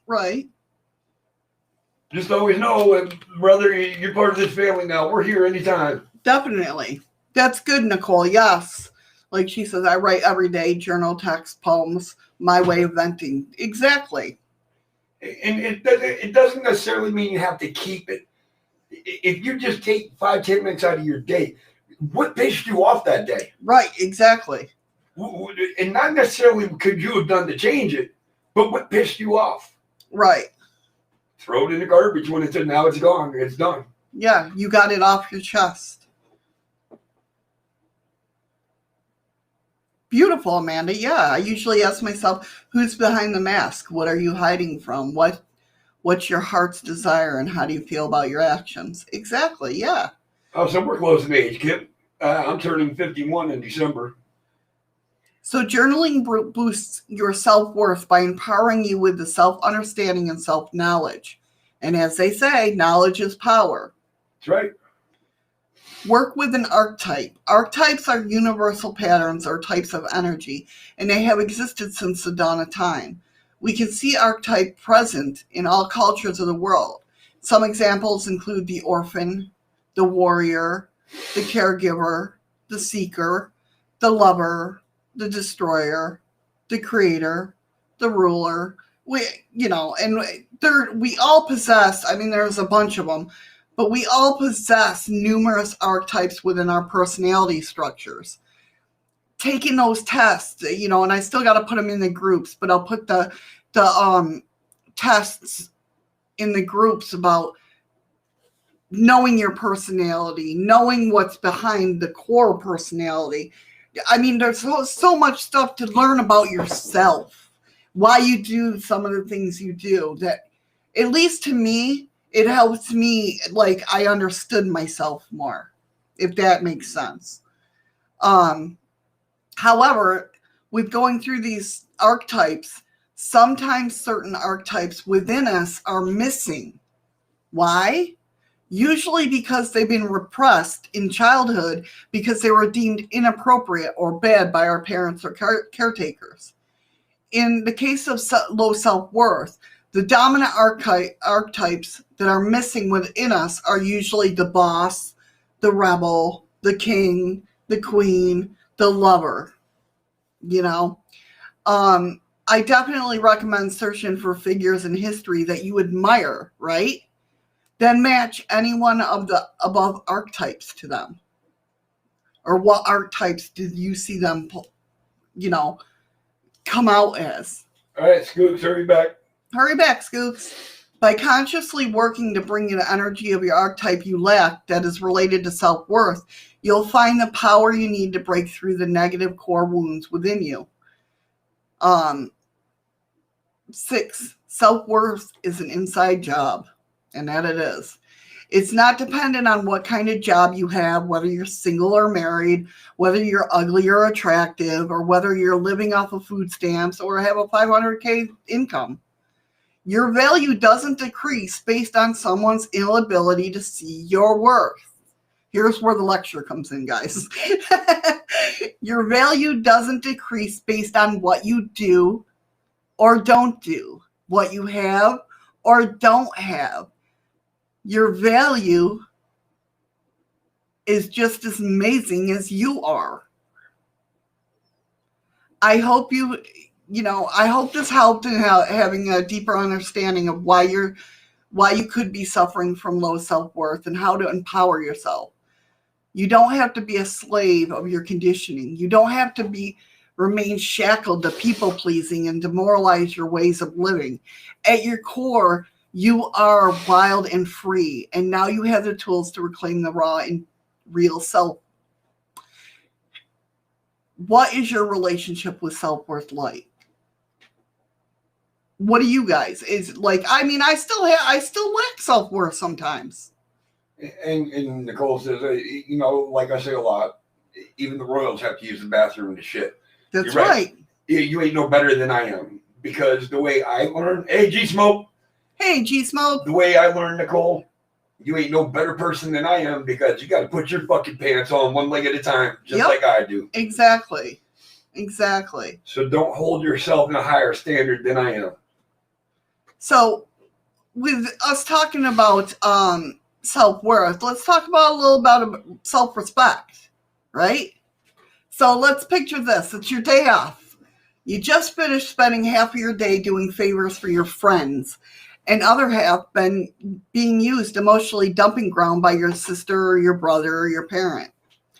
You've been made promises that you feel uncomfortable about with your boss on the phone, and you're feeling like a pile of crap. What the fuck is happening to my life? You wonder with an expiration. To put it bluntly, what's happening to you is that you're a people pleaser who needs to build more self-respect. Yeah, you heard me. It's time to give less fucks about what people think about you and start drawing some boundaries. Saying no and reclaiming your personal sovereignty over your life. It's time to reconnect with your inner wolf. It's time to what is self-respect, and why is it so important? Well, self-respect is the word that means honoring your worth, preserving your dignity, and taking pride in your abilities. Being self-respecting means that you believe at a core level that you are worthy of being treated fairly and with courtesy. Why is self-respect so important? Well, without self-respect, we're susceptible to being used, abused, mistreated by other people. Those who lack self-respect are often targeted by unsavory types of people like narcissists and egomaniacs who enjoy using self-neglecting people as their lackeys. And keep in mind, the being used, abused, no, that's not always sexual. Nope. That's you doing their dirty deeds, you doing the shit that they should be doing. That's all part of that. Right. And who in their right mind would want to end up as a fodder for those rat bags lurking in the dark corners of society? So ultimately, self-respect is vital because it impacts every area of your life, from your friendships and relationships to work communities. Having self-respect ensures that you are treated well, given fair opportunities, and have your needs and desires met, and remain on an equal footing with other people. Exactly. That's all you want. Spitfire. You want to be on the equal. Spitfire says, I judge people if they have good or bad in them. The bad in people may not be how they are, but how they have been abused themselves. Right, exactly. That's actually very beautiful, Spitfire, because a lot of people don't see it like that. You know what I mean? Some people can't help the way they are. Somebody wants to use you. Somebody wants to abuse you. Somebody wants to be abused. I know that's a song. It is. I'm trying to put it in my head. I know the fucking song. These things are made of these. Who in the mind? Who disagree? Damn it, Anton. Why you gotta make me sing now? Yes, you will, Ted. You will find a lot of people like that on YouTube. Yes, definitely. Always be careful to GoFundMe pages and all that shit. It's my day off. Amanda says I work too hard. I'm the kind of person, I have money and I like to help. God damn it. That went by too quick. The kind of person, I have money and I like to help. Yes, Annie Lennox. People. Sweet dreams. My Thank job you. knows Your I have money. I do my job. You know, that's the thing, Kip, because you keep opening your heart to those that know you have money. Are they trying to do anything to help themselves, to make themselves better? Or are they just leaning on you as a crutch? See, that stuff you got to look out too, because after so long, that starts dragging you down. And when you get drugged down, now your family's getting drugged down. I'm talking about your fiance. And maybe if you have kids, start getting drugged down. And it starts getting bad. I understand what it's like wanting to help people, because we do it all the time, but there's a certain time where the word no ain't a bad thing. That's right.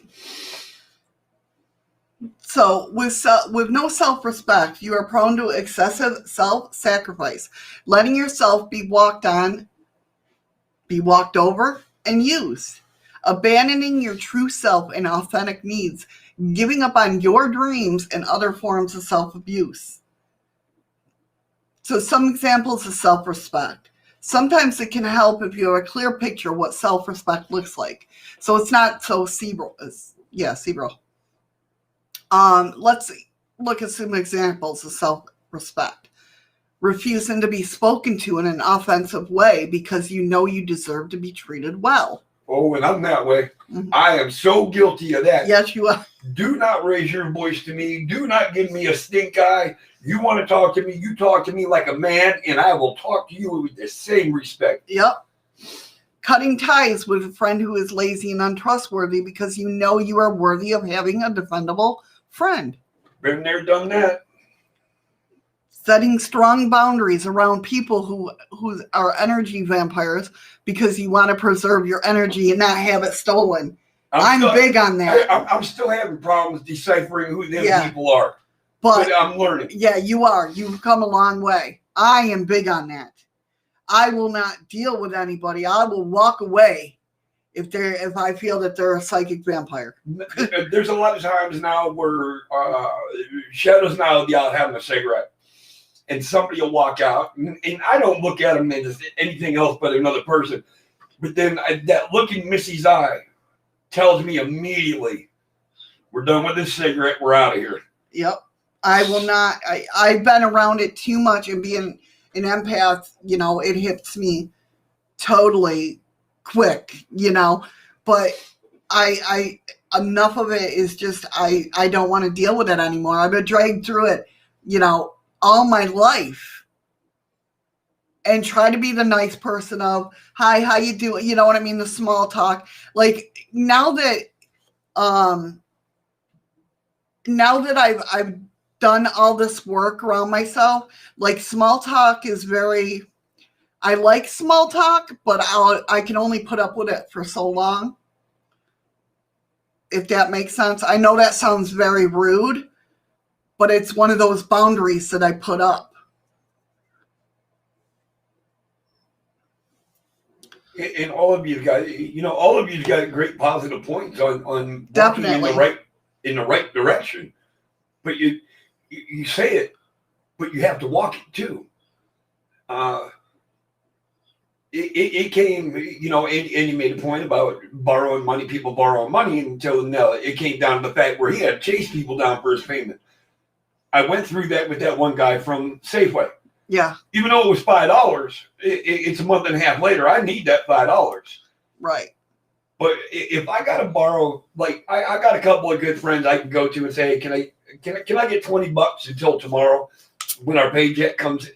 They have no hesitation kicking it to me, because before they can even turn around, I'm handing the $20 back to them. I'm like, thank you. And they're like, well, damn, I forgot I even let you borrow it. I won't forget something like that. And one of the biggest reasons why, and I'll tell you this right now, why I get pissed at Ryan when he donates. I have always... I'm going to tear up. Stop. I know. It's okay to cry. It is okay to cry. Big Hero 6. That's right.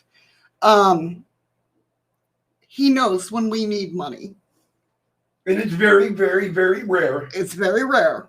But he can sense that. Me and Ryan are very bonded and very connected. I think I've got pretty connected with him too. Yeah, definitely. But he can sense things. He knows his mom. He knows his dad,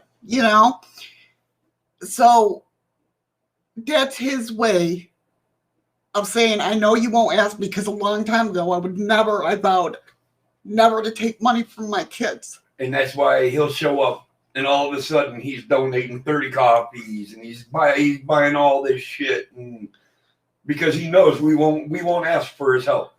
Yeah. So that's why I get pissed at him. I don't want anybody. You heard us going at him, yelling at him, Ryan Scott. Enough. Right.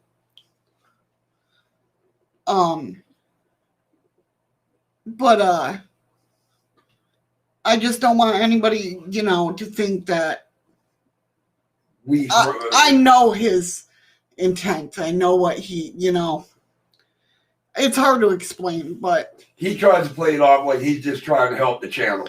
Right. It's his private way of saying, here's the money that I'm loaning you without you having to pay it back. Yeah. That's what it comes down to. He's an asshole like that. And you'll ever notice if Mr. Minkster comes in the room, you'll hear me call him kid all the time. And you can tell when I get aggravated with him because now I'll start calling him Ryan. Yeah, exactly, Andy. Yes. I did see that, asshole. I'm still waiting for my telling off from this year for Monday. Telling him off for what? The PayPal. What about it? I'm confused. He sent a PayPal? Huh? He sent PayPal. That's how we bought cigarettes? What the fuck? I told you that.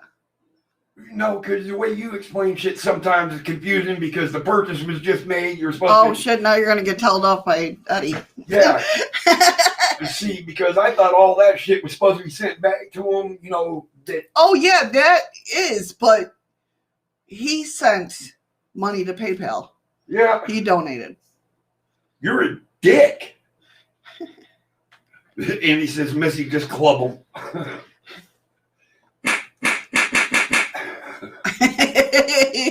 No, Amanda, so much goes on. It's sometimes it's very hard to keep up, especially because I work overnight.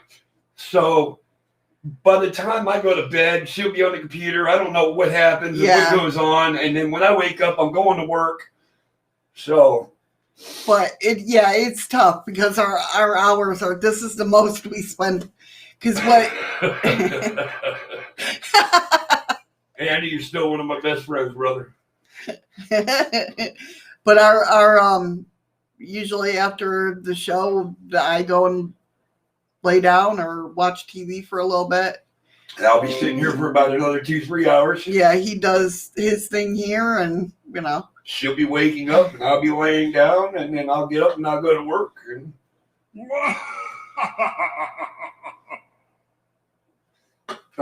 they have an app for speed reading. Yeah, what is that? Slow-mo? Hey, that's what my son's car was called, Slow Marrow. Actually, I can usually read pretty quick, but when you guys got like 9 sentences in one clip, and they all follow on one another, yeah, it's kind of hard to keep up that way. Oh, Lordy B. Okay. This is why she has me watch the chat, though. Right. She'd be like, well, screw it. I can't keep up with shit. So the next one is saying no to the unreasonable request given to you.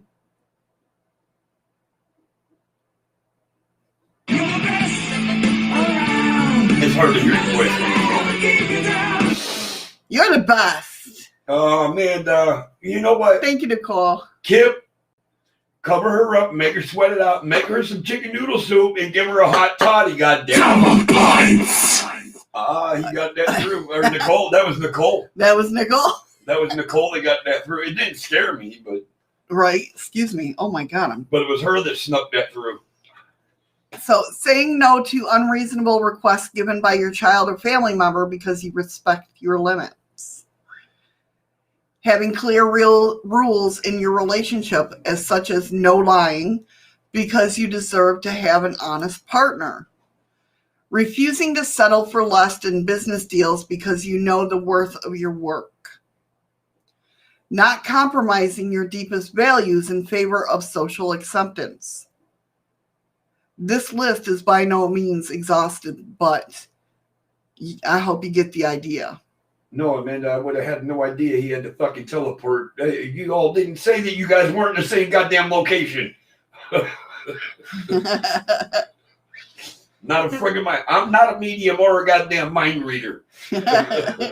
Well, you're in the right, you guys, Amanda, you know, you're in the right place to talk about teleportation. Right? Now, we can talk about that. Timeline travel, you know, astroplaning and shit like that. It's good. Okay. Okay, so what are the advantages of having self-respect? Well, man, there's a lot. Where do I start? Friends? Consciously developing self-respect is the very foundation of self-love and self-care.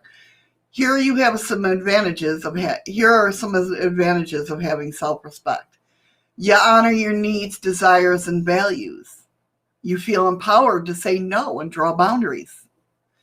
You have more energy to dedicate to yourself and your dreams. Oh, that's right. She did say she had moved from Canada to the U.S. Oh, that's right. Yes, she did. She did mention that a couple of times. Yes, she did. I'm going to play stupid here. Okay. I was drunk. You feel a sense of equality with others. You respect the quality of your work. You choose better friends, partners, and workplaces. You feel happy and fulfilled in your romantic life. You feel happy and fulfilled in your business life. You feel a great sense of self-trust and therefore self-confidence. You know how to protect yourself. Fuck you, Andy. Exactly. You feel powerful and sense of authority over your life. You're capable of practicing self-love and self-care. Take advantage, or another advantage of having self-respect is that you give yourself permission to follow your dreams and goals instead of getting lost in managing or peddling everyone else's bullshit. Amanda, take it easy, okay? Just sit down somewhere if you're getting dizzy. Yes. Please, just sit down. And Kip, you're right. You're not only connected mentally, you can tell you guys are connected emotionally. Definitely. Amanda says she'll be back in a couple. She's feeling dizzy. Okay, hon. Go lay down. Feel better. Put a cold damn cloth on your forehead, please.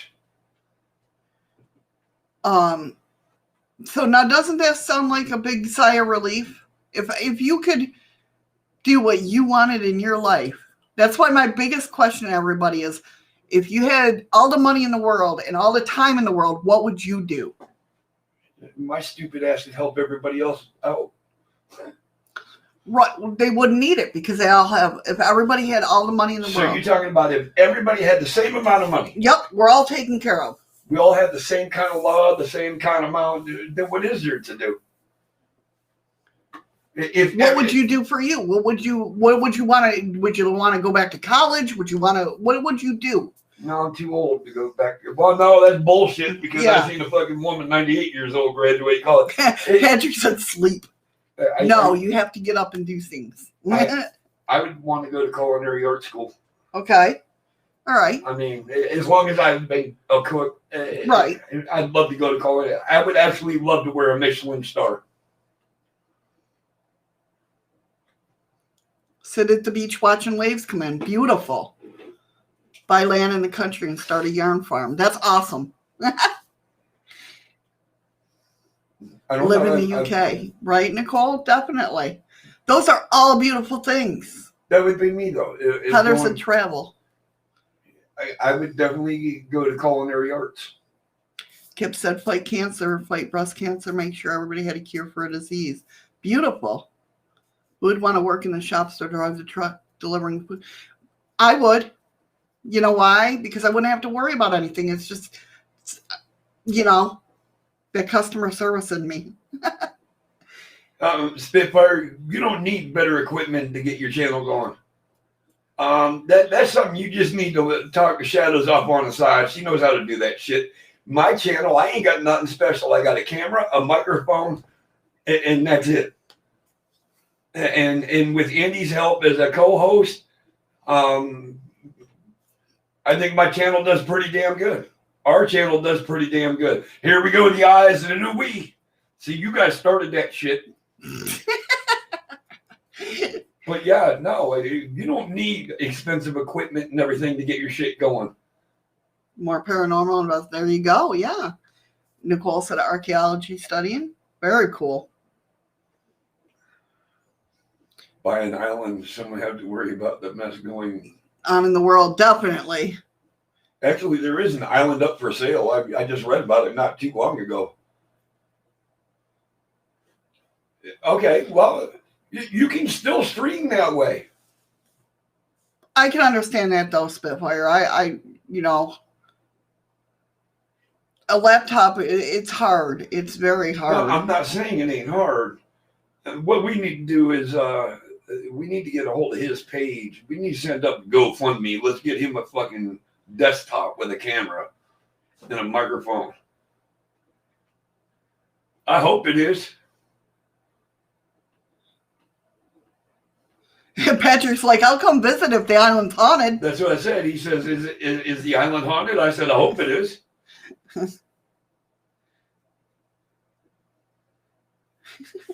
Nicole says, I just want to have a good life with more good days. Every day could be a good day, Nicole. You got that's going to be Remember, take that moment to figure out that each moment that comes, is it a good or a bad? It's your decision whether it's a good or bad. That's what I said. Tomorrow morning when you guys wake up, do me a favor. Forget yesterday even happened. It never even, you're going to start right now. Your past begins at the moment you wake up, not when you went to bed yesterday. Try that one time. Then do it for the next day. Then the night on. Try it one day. Like I know, I was joking. I was waiting for you to say. Like they teach you in the 12 steps. How long you been sober? One day. Well, why do you got a year chip? Nicole. Buy a mansion in Alaska. And Andy is my butler. Oh. You couldn't pay me enough to be your cook.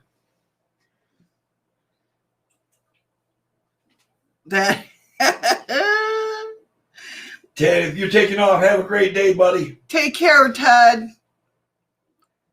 Have a great rest of your day, hon. Thank you so much for coming in. Patrick. My age, that is not a problem, Eddie. I can't remember yesterday. Oh, my God, Patrick. That's hilarious. I'm sorry. Oh, God. All right, let's finish this up. We got 10 minutes to go, guys.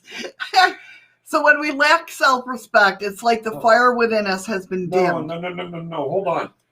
Kip Hayes said because of YouTube rules, I need 1,000 to go live. No, you don't. No, you don't. I got 211 and I go live. I have 700 and something, but I don't know. But we'll talk, Kim. I tell you what, show up my show on damn Saturday. Plain and simple. Just be there. Okay, Kip, hurry back. Okay. When we lack self-respect, it's like the fire within us has been dimmed. Our inner world has been captured. We have been domesticated and don't know how to protect ourselves. So pay attention to the following signs and see how many relate to you. Ready? I'm going to raise my hand. You going to raise your hand? Yep. You always seem to attract people who mistreat or use you. You have no time for yourself.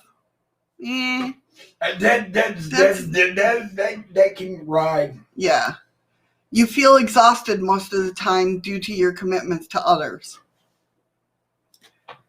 You settle for less. Selfless. You settle for less, basically. You feel inferior to or less than others. You struggle to speak up. Not you, me. You know, if I kept my hand down. I know. You can't seem to say no. I've gotten a lot better with that. You lack self-confidence. You're there for everyone, but no one is ever there for you. Not counting you guys on panel. Yeah. This is going back. You undervalue your strengths, your gifts, and your achievements. You let others walk all over you. You're excessively afraid of what others think about you. I'm getting better at that, though. I've gotten a lot better than that. And I'm getting worse. You feel overall unhappy in the quality of your life. Stop and think. How many of those can you relate to? All the ones I raised my hand to. Oh shit, what happened? What happened? Okay. Don't forget if you Freaky Geek says I have no problem saying no to go on any panels. We know that, Freaky Geek. Don't worry if you resonate with most of them, you're certainly not alone. This is a big issue with many people have struggles with, including myself. Thank you for the ice cream, Nicole. Thank you, Nicole. So let's talk real quick about how to build and gain self-respect. If you're used to bending over backwards for people, building self-respect can be difficult. If you're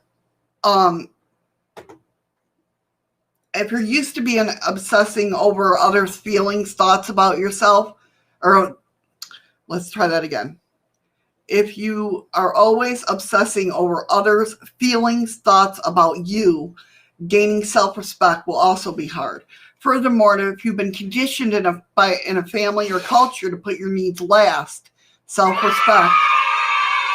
Hey, Boomer. Thank you for the ice cream. I appreciate that. Boomer's been lurking. If you've been, okay, it'll also be hard for you. Furthermore, if you've been conditioned by family or culture to put your needs last, self-respect will feel extremely exclusive. But don't fret. All habits require time, persistent, and reinforcement. So below you'll find, or you'll harness the winning formula to an advantage. Number 1, spend time passionately affirming your worth.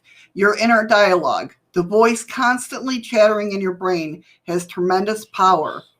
In order to build more self-respect, you will need to override the negative self-talk that causes you to devalue yourself. When I write passionately affirm your worth, what I mean is you need to sincerely believe that you are worthy. At first, this may take some time and effort, but more frequently, you'll affirm your worth. The more your thinking pattern will change. Hey, Boomer. Okay. Are you done? No. Okay. Well, I happened to glance over and I'm saying, hey, Al. What? We got a Kip's sister in the house. I'm guessing it's Kip. It says Crystal Hayes. I've been watching, understand. Like, ain't that his name, Kip Hayes? Was Kip's last name? Yes. Okay. Honey. It's going fast. Yeah, you ain't lying. I'm trying to backtrack now. She says, hi, I've been watching. I understand. I like what's going on here. My loving brother told me to come by, and I see my sister Amanda's hair, and my sister Ashley was here. Hello to the panel. Hello, chat. Hello, Crystal. Welcome. She gave us a like. Thank you, Crystal. Thank you so much. It's a pleasure to meet you. Okay, so here we're going to go, how can you passionately affirm your worth? Using affirmations is the simplest path. For example, simply repeating, I am worthy of respect whenever you feel disempowered during the day will help you transform that inner talk. But here's the real, we talked about mirror work before. Mirror work is the practice of standing in front of a mirror, looking directly into your eyes and saying something loving or empowering to yourself. In front of a mirror, we can all see our fears, our insecurities, and our desires. And that is precisely what makes this type of inner work so powerful. So try it out. Stand in front of a mirror for 10 minutes each day and repeat passionately that you are worthy of respect. And that all falls back to don't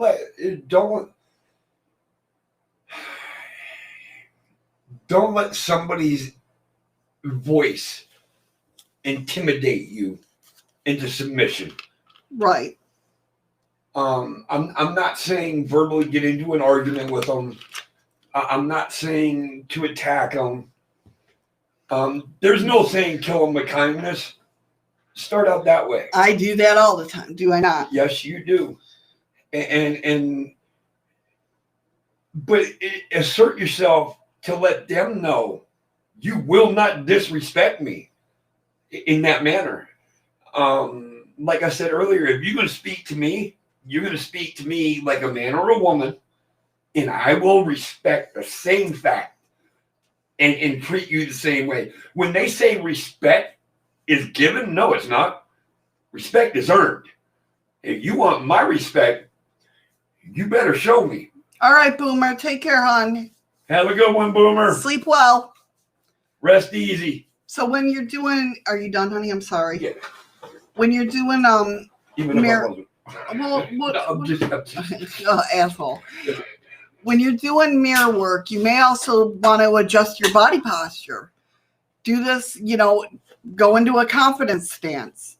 Stand up tall with your chest out and feet firmly planted on the ground. Changing your body posture will also have a positive effect on your mentality and almost instantly give you a big dose of confidence and self-belief. Number 3, define your non-negotiable values. This is very important. This is your core beliefs, okay? What do you value in yourself and others?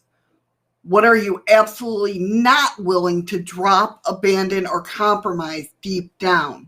My family. In order to develop self-respect, you need to identify your values. And this is one of the first things that I have ever put on a podcast was going about the core values. And oh my God, it's so empowering. So some examples of values are like reliability, honesty, compassion, acceptance, discipline, playfulness, work/life balance, I'm missing Stone. uniqueness, sense of humor, ethical living, and respect. You can even go to your favorite search and type list of values for more ideas. Get a piece of paper ready and write down what is 100% non-negotiable to you. Authenticity is one of my biggest core values. Respect is one of them. So keep this paper close to you and look at it each day. Develop. Oh, go ahead. No. Hey, I was just going to say, a lot of times you were talking about carrying a mirror. Mm-hmm. Sometimes you don't have a mirror on you, which is fine. You don't always have to have a mirror. Find a window that has a reflection. Find a surface that has a reflection. Find anything that has a reflection and look at yourself and remind yourself of the person you truly are. Anywhere throughout the day. Don't let, just because there's always something there that you can look at. There's always something there to remind me. Go, Eddie. Guys, you got a treat today. Eddie's singing for you. But then just think about it. There's right. always something there to remind me of who I am. Right. Don't let anybody destroy you. Just saying. Sorry, I ruined your guys' ears and shit. But oh, stop. They probably puked up their meals. So number 4, develop interest outside of other people and their bullshit. Let's face it, dealing with drama can be exhausting, but it also can be pretty damn exciting. It's like I said, not only do we get to feel like a rescuer or a savior, but you get to witness your very own real life soap opera. Many people who lack self-respect get addicted to the drama of those around him. Don't be that person. Don't be us. Yeah. Start exploring hobbies, interests, and projects outside of other people. Take a personality test. And I'll put them in the groups as well. I'll put all that stuff in there. and figure out your strength and, all that good stuff. Or find a channel on YouTube like this one. No, you enjoy watching and learn something new that makes you feel empowered. Set clear boundaries and rules. You have a right to set the rules in your life. Yes. You are the ruler of your life.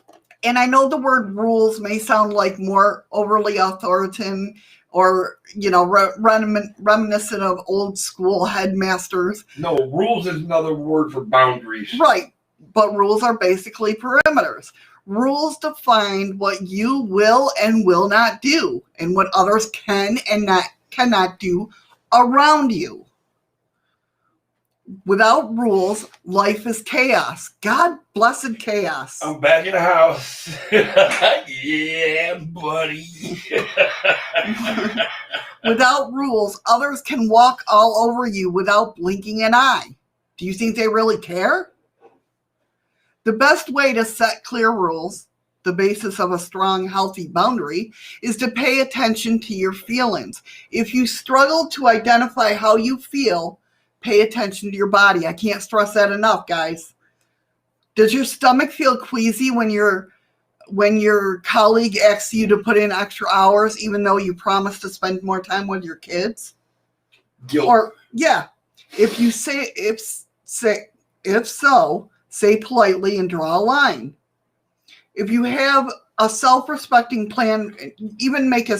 Shadows will tell you, though, that's one of my biggest faults.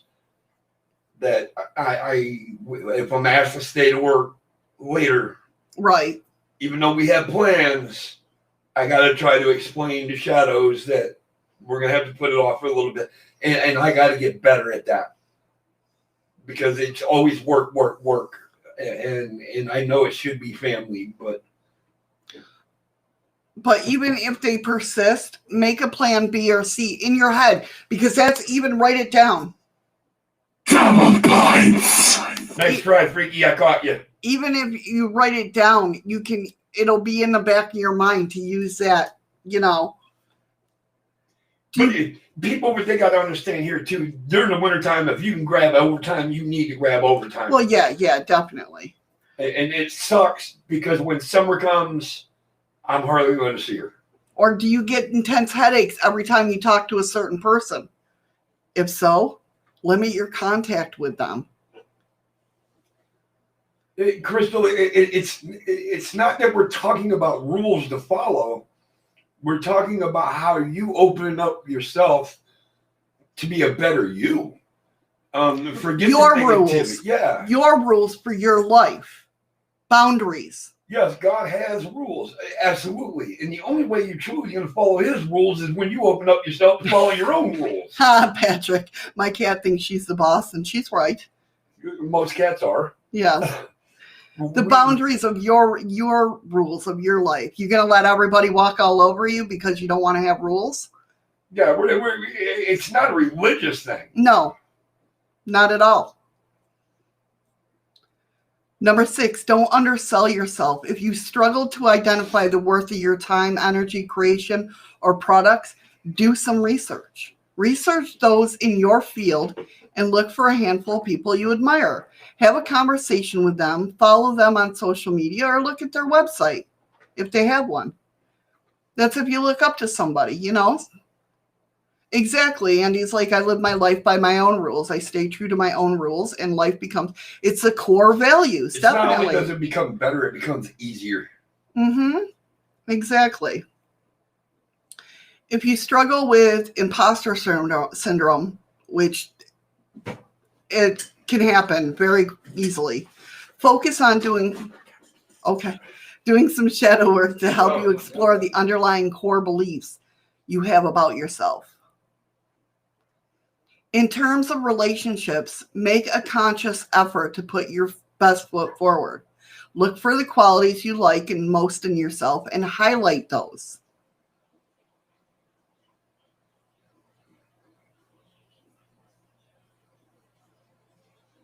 It's not about that, Crystal. It's not about the formation of your body. We're not talking about that.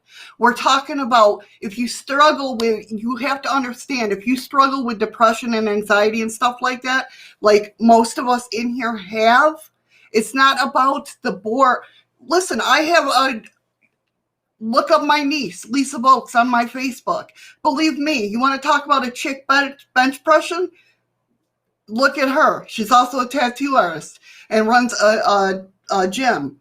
So, I mean, yeah, we're not talking about that. We're talking about mentally. Listen to your body. What makes you feel this way? Why does it make you feel that way? Why does it feel you feel down when you hear this? It's knowing yourself mentally, not physically. I mean, that you want to do that too, but not physically, mentally. What the hell happened when I stepped away? No, none. I heard you getting loud. Oh, it's Moon. Okay. I thought it was the thing. No, but I heard you getting loud. It's not exercising, Crystal. You're not listening. It's not the physical part of it. This is all about mentality.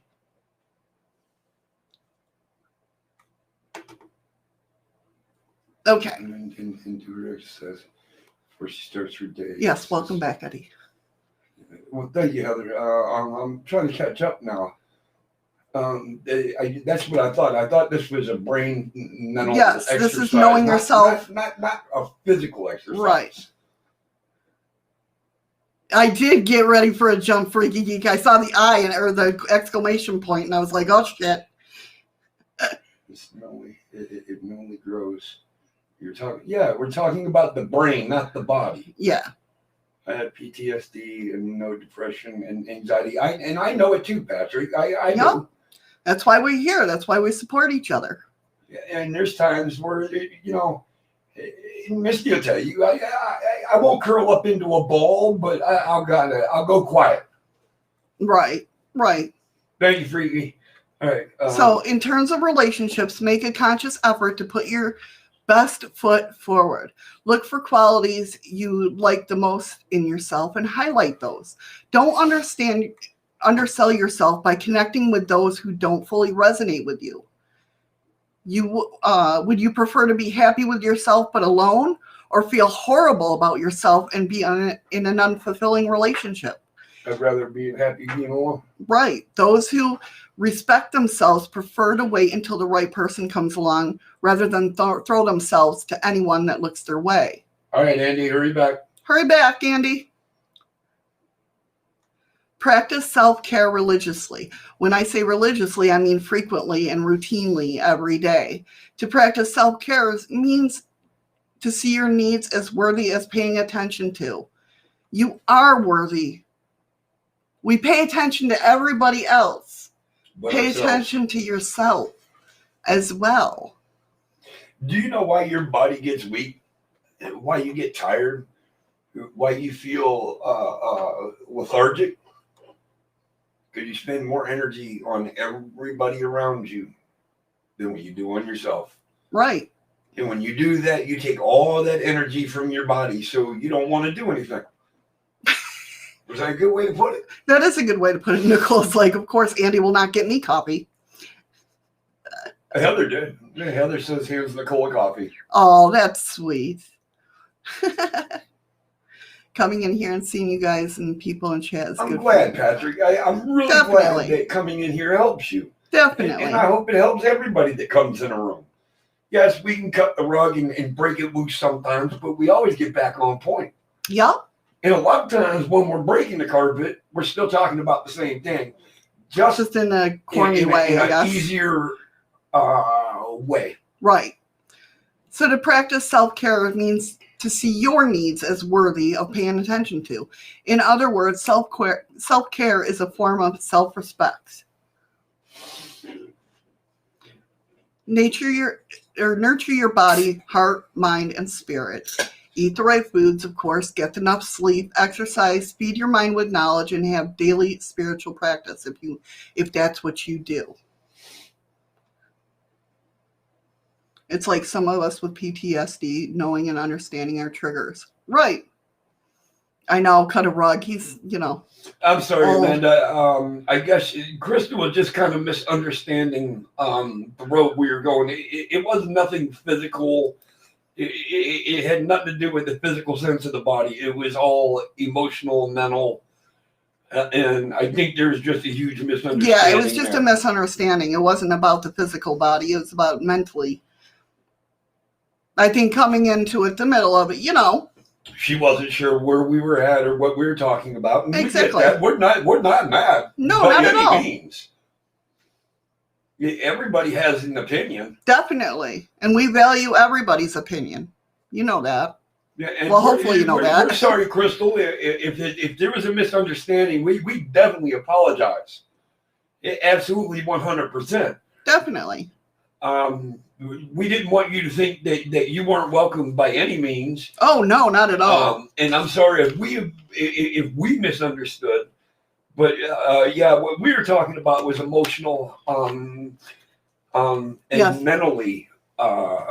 Just a bit crazy, not mad, never mad. How the body is, we're trying to develop ourselves from the inside out. And Andy just gambles. Pretty much. All right, so in closing, basically, number 8 is be proud of who you are, not what you do. This is a big one. Self-respect means honoring how far you've come in life. It means embracing the essence of who you are. Please don't confuse self-respect with what you do. You can be proud of your achievements, but your achievements don't define you. If you let success define you, you will also let your failures define you. And that's no measure of healthy self-worth. Amanda says, I just explaining that I feel you guys are very positive people, and I try to bring people to you that I feel would benefit the way I did. Oh. And I thank God for you guys for being here in my dark times. Oh, Amanda, you're going to make me cry. That did make me God bless America. That one, there was no hesitation. He put it and it happened. I just went watch. But that did make me cry. That actually did make me cry. Oh, yeah, I see how fast it was. Yeah. It was by the time I could reach my hand up. Sure, freaky. Catch me in my most vulnerable moment. But yeah. Oh, Amanda, we love you, hon. We're excited to have you here, Crystal. Definitely. Kip. You got, all the newcomers, all you old We're beats. excited to have all our old ones come back. We see they still love us. We just like, sometimes you're always welcome here. I hope Kip is still listening. And I know Crystal's here now, but I hope Kip's still listening. Because it was really an honor to have a man that gets so comfortable. Right, yeah, exactly. To come on my panel and go on live camera. Especially in that room. Without the thumbnail. Right. To show up on camera. That I felt honored that you did that you felt that comfortable. I don't know what's going on. Check is just bordering by.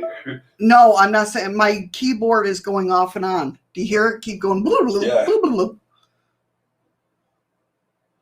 I don't know. It's telling me enough. Oh, he had to take a call. Nothing wrong with being a proud Canadian there, Patrick. And Freaky Geek and Heather.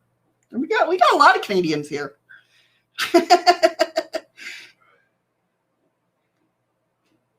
No, that's fine. He had to take a call. It's all good. We ain't judging him. So, welcome back, Lynn. Oh, now we know who had the phone call. Welcome back, Lynn. Like I said, so yes, be proud of your achievements, definitely, but they don't define you. To have stable self-respect, you need to love yourself from the inside out. Spitfire says my keyboard gets stuck at times and makes that sound. Oh, really? So it might have been his keyboard. No, it was mine. It was it yours? The lights were going on and off. That's why I was kind of like this, because I was just like, what the hell's happening? What's up, Red? Hey, Red. Thank you so much, hon, for stopping by. Appreciate it. We love you too, brother. Definitely. Don't start making me cry. Why is everybody going to start crying? Don't cry, damn it. I try not to cry. I'm allowed to cry because I'm the co-host. Nicole, at least I'm the only normal Belgian here. Hey, Blue. Hey, Blue. I am the only one allowed to cry in this room right now, all right? Everybody's like, oh, it's after... it's 20 minutes past time. Why are they still live? And everybody's starting to show up, and the chat's just fucking going, and I can't keep up. It could be. You're the best. Oh, my God. What the hell's going on? All right. The last part of this is just truly... This will take another hour. Yeah. As Aristotle said, we are what we repeatedly do. Excellent is not an act, but a habit. Yes. And you know what? I'm sorry. Go. Finish. To try to make self-respect part of your Done. No, I'm just going. Go ahead. To truly make self-respect part of your very being, to reunite with the wolf within you that refuses to be trampled over, you need to practice repeatedly. With the above tried and tested tips, you have a map of what you can refer back to on your journey towards self-empowerment. What's up, Whisper? Hello, Ryan. How are you? Okay, on what she just read, I'm going to sum that down to one easy saying that I've heard. History repeats itself. Definitely. And I believe that when I was growing up and I fucked up, I was in jail. I ain't going to lie. Definitely. And you know, you always see these markings and drawings and calendars on the wall in the fucking jailhouse and shit. People said, don't ever draw on the wall because you'll be back to see it again. Right, yeah. I remember hearing you say that before. History will repeat itself. And I'll be damned if it didn't happen. And the second time, hi, Trina Fulmer. That's Blue. Hi, Blue. Oh, why did she go and switch her fucking name? Why are you doing that, Trina? Fuck you. But I learned after the second time, I was like, yeah, what the fuck? I should have listened the first time. But yeah, history will repeat itself unless you cut it in the bud. Okay. Hi at Whisper. Oh.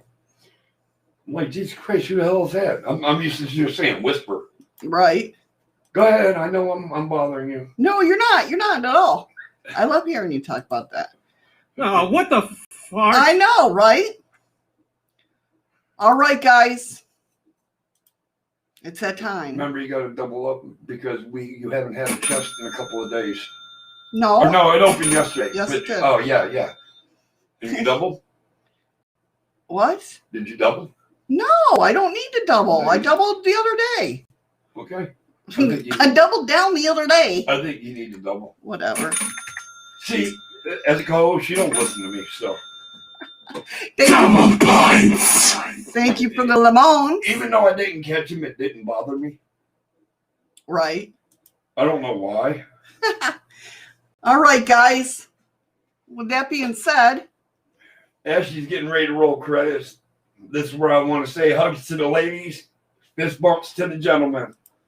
Stay safe, stay strong. We'll get through all this together, and we will. And I'll see you all tomorrow. All right, guys, I'm pressing the button right now. Your chest should be popping up. If it doesn't pop up, please click on the chest itself, and it should pop up. It Red, you missed it, and we almost 25 minutes past our time. We started 4 minutes early, too. Yeah. So this is all on you, Red. All right, guys. With that being said, you know damn well that we love each and every one of you for being here. Skinner's, Amanda said it's not working for her. Did you press on the chest? Click the chest. Hit the damn chest.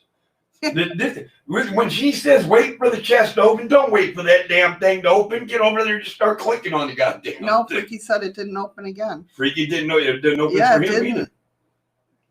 Well, what the hell? All right, guys. Let's see. All right, Red. Catch you tomorrow, brother. Heather got 106.0 lemons. Patrick got 61.3 lemons. And Blue got 44.6 lemons. Freaky says he it didn't open for him. It didn't open. I don't know what the hell's going on. I'm sorry, guys. All right, Circle. Catch you next time, brother. Take care, Circle. Who is that? I don't know. I don't know. I'm not. I don't. You got your credits rolling, so I couldn't tell. Sorry. No, it's not because you don't type enough over there, Amanda. Something. Yeah. It's trying to get it all synced together is the hardest part. Freaky Geek, thank you for the ice cream. I appreciate it. Oh, is that Freaky Geek? Yep. Okay. Remember, tomorrow is Freaky News Friday, where we share all the weird and odd news of the week. It didn't open for Nicole either. What the hell's going on? God, if it's not one stream, it's the other. But no, it is worries. We worry about taking care of all of you. Exactly. That's the reason why I go through D Live. It didn't open for Lynn's either. Son of a bitch. I'm sorry, guys. I really am. I will make her work on that. I swear to God. I can't. What am I going to do? I can't work on it because I have no idea what the hell I'm doing. I'm not a part of D Live's tech people. I don't even know how to get to D Live. You had Lynn's, to be honest, she had to send me your link from D Live, even though I got a D Live account, to find you on that night you went live because I had no idea where the hell I was going. So, all right, everybody, take care, be safe, have a wonderful rest of your Thursday, and remember, have another rough Thursday. Yeah, have another rough Thursday. I need a cigarette. We love you guys. Thank you, each and every one of you, for being here. We'll see you tomorrow for Freaky News Friday. I almost said What If Wednesday. I know you did. I know. I was going to stop you, but. Take care, be safe, and remember, find something today that makes you smile with your eyes. All right, guys. Mwah. We love you.